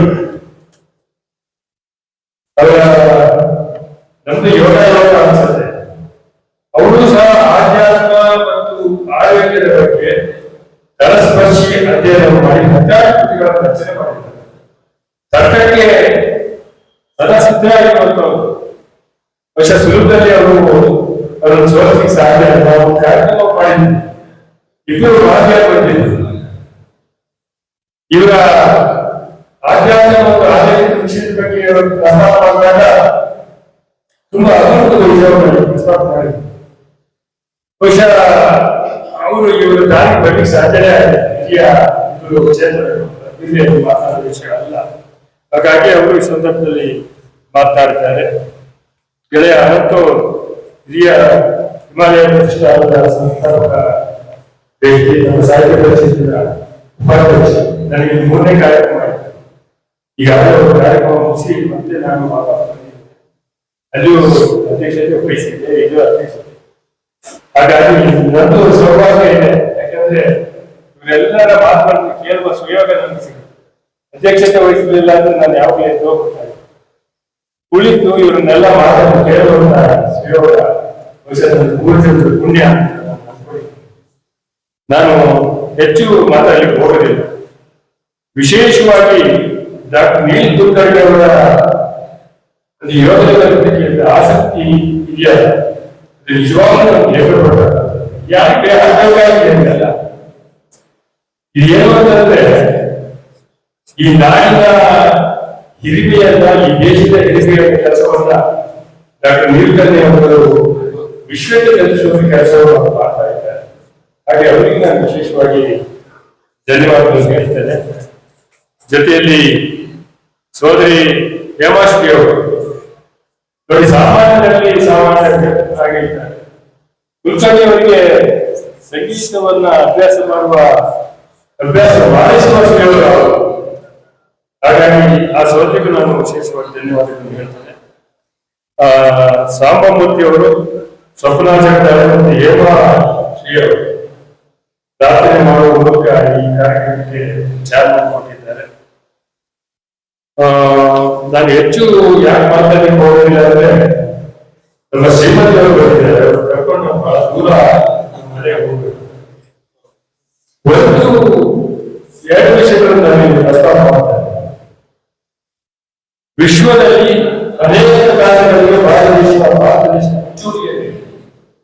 ಒಂದು, ನಮ್ಮ ಮಹಾತ್ಮ ಗಾಂಧೀಜಿಯವರ ಹುಟ್ಟಿದ ದಿವಸವಾದ ವಿಶ್ವಸಂಸ್ಥೆಯೂ ಸೇರಿದ ಹಾಗೆ ಇಡೀ ವಿಶ್ವ ಶಾಂತಿ ಮತ್ತು ಅಹಿಂಸಾ ದಿನವನ್ನಾಗಿ ಆಚರಣೆ ಮಾಡ್ತಾರೆ. ಚಪ್ಪಲಿ ಹೊಡಿಬೇಕು. ಇನ್ನೊಂದು ವಿಶೇಷ ಅಂತಂದ್ರೆ ನಾನು ಡಾಕ್ಟರ್ ಅಂಬೇಡ್ಕರ್ ಬಗ್ಗೆ ಓದಿ ಹೋಗಿಲ್ಲ, ನಾನು ರಾಷ್ಟ್ರೀಯಕ್ಕೆ ಹೋದಾಗ ಓದಿಲ್ಲ, ನನಗೆ ನಾಚಿಕೆ ಆಯ್ತು. ಇಡೀ ವಿಶ್ವ ಅಂಬೇಡ್ಕರ್ ಜನ್ಮದಿನವನ್ನ ಜ್ಞಾನದ ದಿನವಾಗಿ ಆಚರಣೆ ಮಾಡ್ತಾರೆ. ಇನ್ನೊಂದು ವಿಶೇಷ ಅಂತಂದ್ರೆ ಈ 12 ವರ್ಷದಿಂದ ಇಡೀ ವಿಶ್ವಸಂಸ್ಥೆಯೂ ಸೇರಿದ ಹಾಗೆ ಯೋಗದ ದಿನವನ್ನಾಗಿ ಆಚರಣೆಯನ್ನು ಮಾಡಿ ಮುಸ್ಲಿಂ ಕಂಟ್ರಿಗಳು, ಕ್ರಿಶ್ಚಿಯನ್ ಕಂಟ್ರಿಗಳು ಎಲ್ಲಾ ಭಾರತವನ್ನು ವಿಶ್ವಸಂಸ್ಥೆಯಲ್ಲಿ ಯೋಗದ ಆಚರಣೆ ಮಾಡ್ತಾ ಇದ್ದಾರೆ. ಇತ್ತೀಚೆಗೆ ವಿಶ್ವಸಂಸ್ಥೆ ಅವರು ಮಾತಾಡಿದೆ, ಭಾರತದ ಆಧ್ಯಾತ್ಮ ಮತ್ತು ಯೋಗ ವಿಶ್ವದ ವಿಜ್ಞಾನದಿಂದ ಮುಂದೆ ಮಾತಾಡಿದ್ರೆ, ಹಾಗೆ ಯೋಗ ಅಂಕಾಂಶ ಬಗ್ಗೆ ತಾಲೂಕು ಮಾತಾಡಿ ಅದರ ಬಗ್ಗೆ ಅರಿವುಗೊಳಿಸಿಕೊಳ್ಳುವ ಪರಿಣಾಮ ನಮಗೆ ಇಲ್ಲ. ಹಾಗಾಗಿ ವಿಶ್ವಸಂಸ್ಥೆ ಆ ಮಾತನ್ನ ಹೇಳಿದೆ. ಹಾಗೆ ಇನ್ನು ವಿಚಾರಗಳನ್ನ ಪ್ರಸ್ತಾಪ ಮಾಡಲಿಕ್ಕೆ ನಾನು ಇಲ್ಲಿ ಕೆಲವು ವಿಷಯಗಳನ್ನು ಪ್ರಸ್ತಾಪ ಮಾಡಿದ್ದೆ. ಯಾಕಂತಂದ್ರೆ 9 ಗಂಟೆ ಆಗ್ತಾ ಇರೋದ್ರಿಂದ ನಾನು ಇಷ್ಟಕ್ಕೆ ನನ್ನ ಕಾರ್ಯಕ್ರಮವನ್ನು ಬೆಳಕು ಮಾಡಿಸಿ ಪರಮ ಪೂಜ್ಯ ಪಾದಾರಗಳಿಗೆ ತಮ್ಮೆಲ್ಲರಿಗೂ ನಮಸ್ಕಾರ That this program was possible because of Mr. Ananta. It is impossible to have this program without him. I just want to tell you this. ತಮ್ಮೆಲ್ಲರ ಚಪ್ಪಾಳೆಯನ್ನೇ ದಯವಿಟ್ಟು ಚಪ್ಪಾಳೆಯನ್ನು ಜೋರಾಗಿ ಚಪ್ಪಾಳೆ ಇನ್ನೂ ಸ್ವಲ್ಪ ಜೋರಾಗಿ.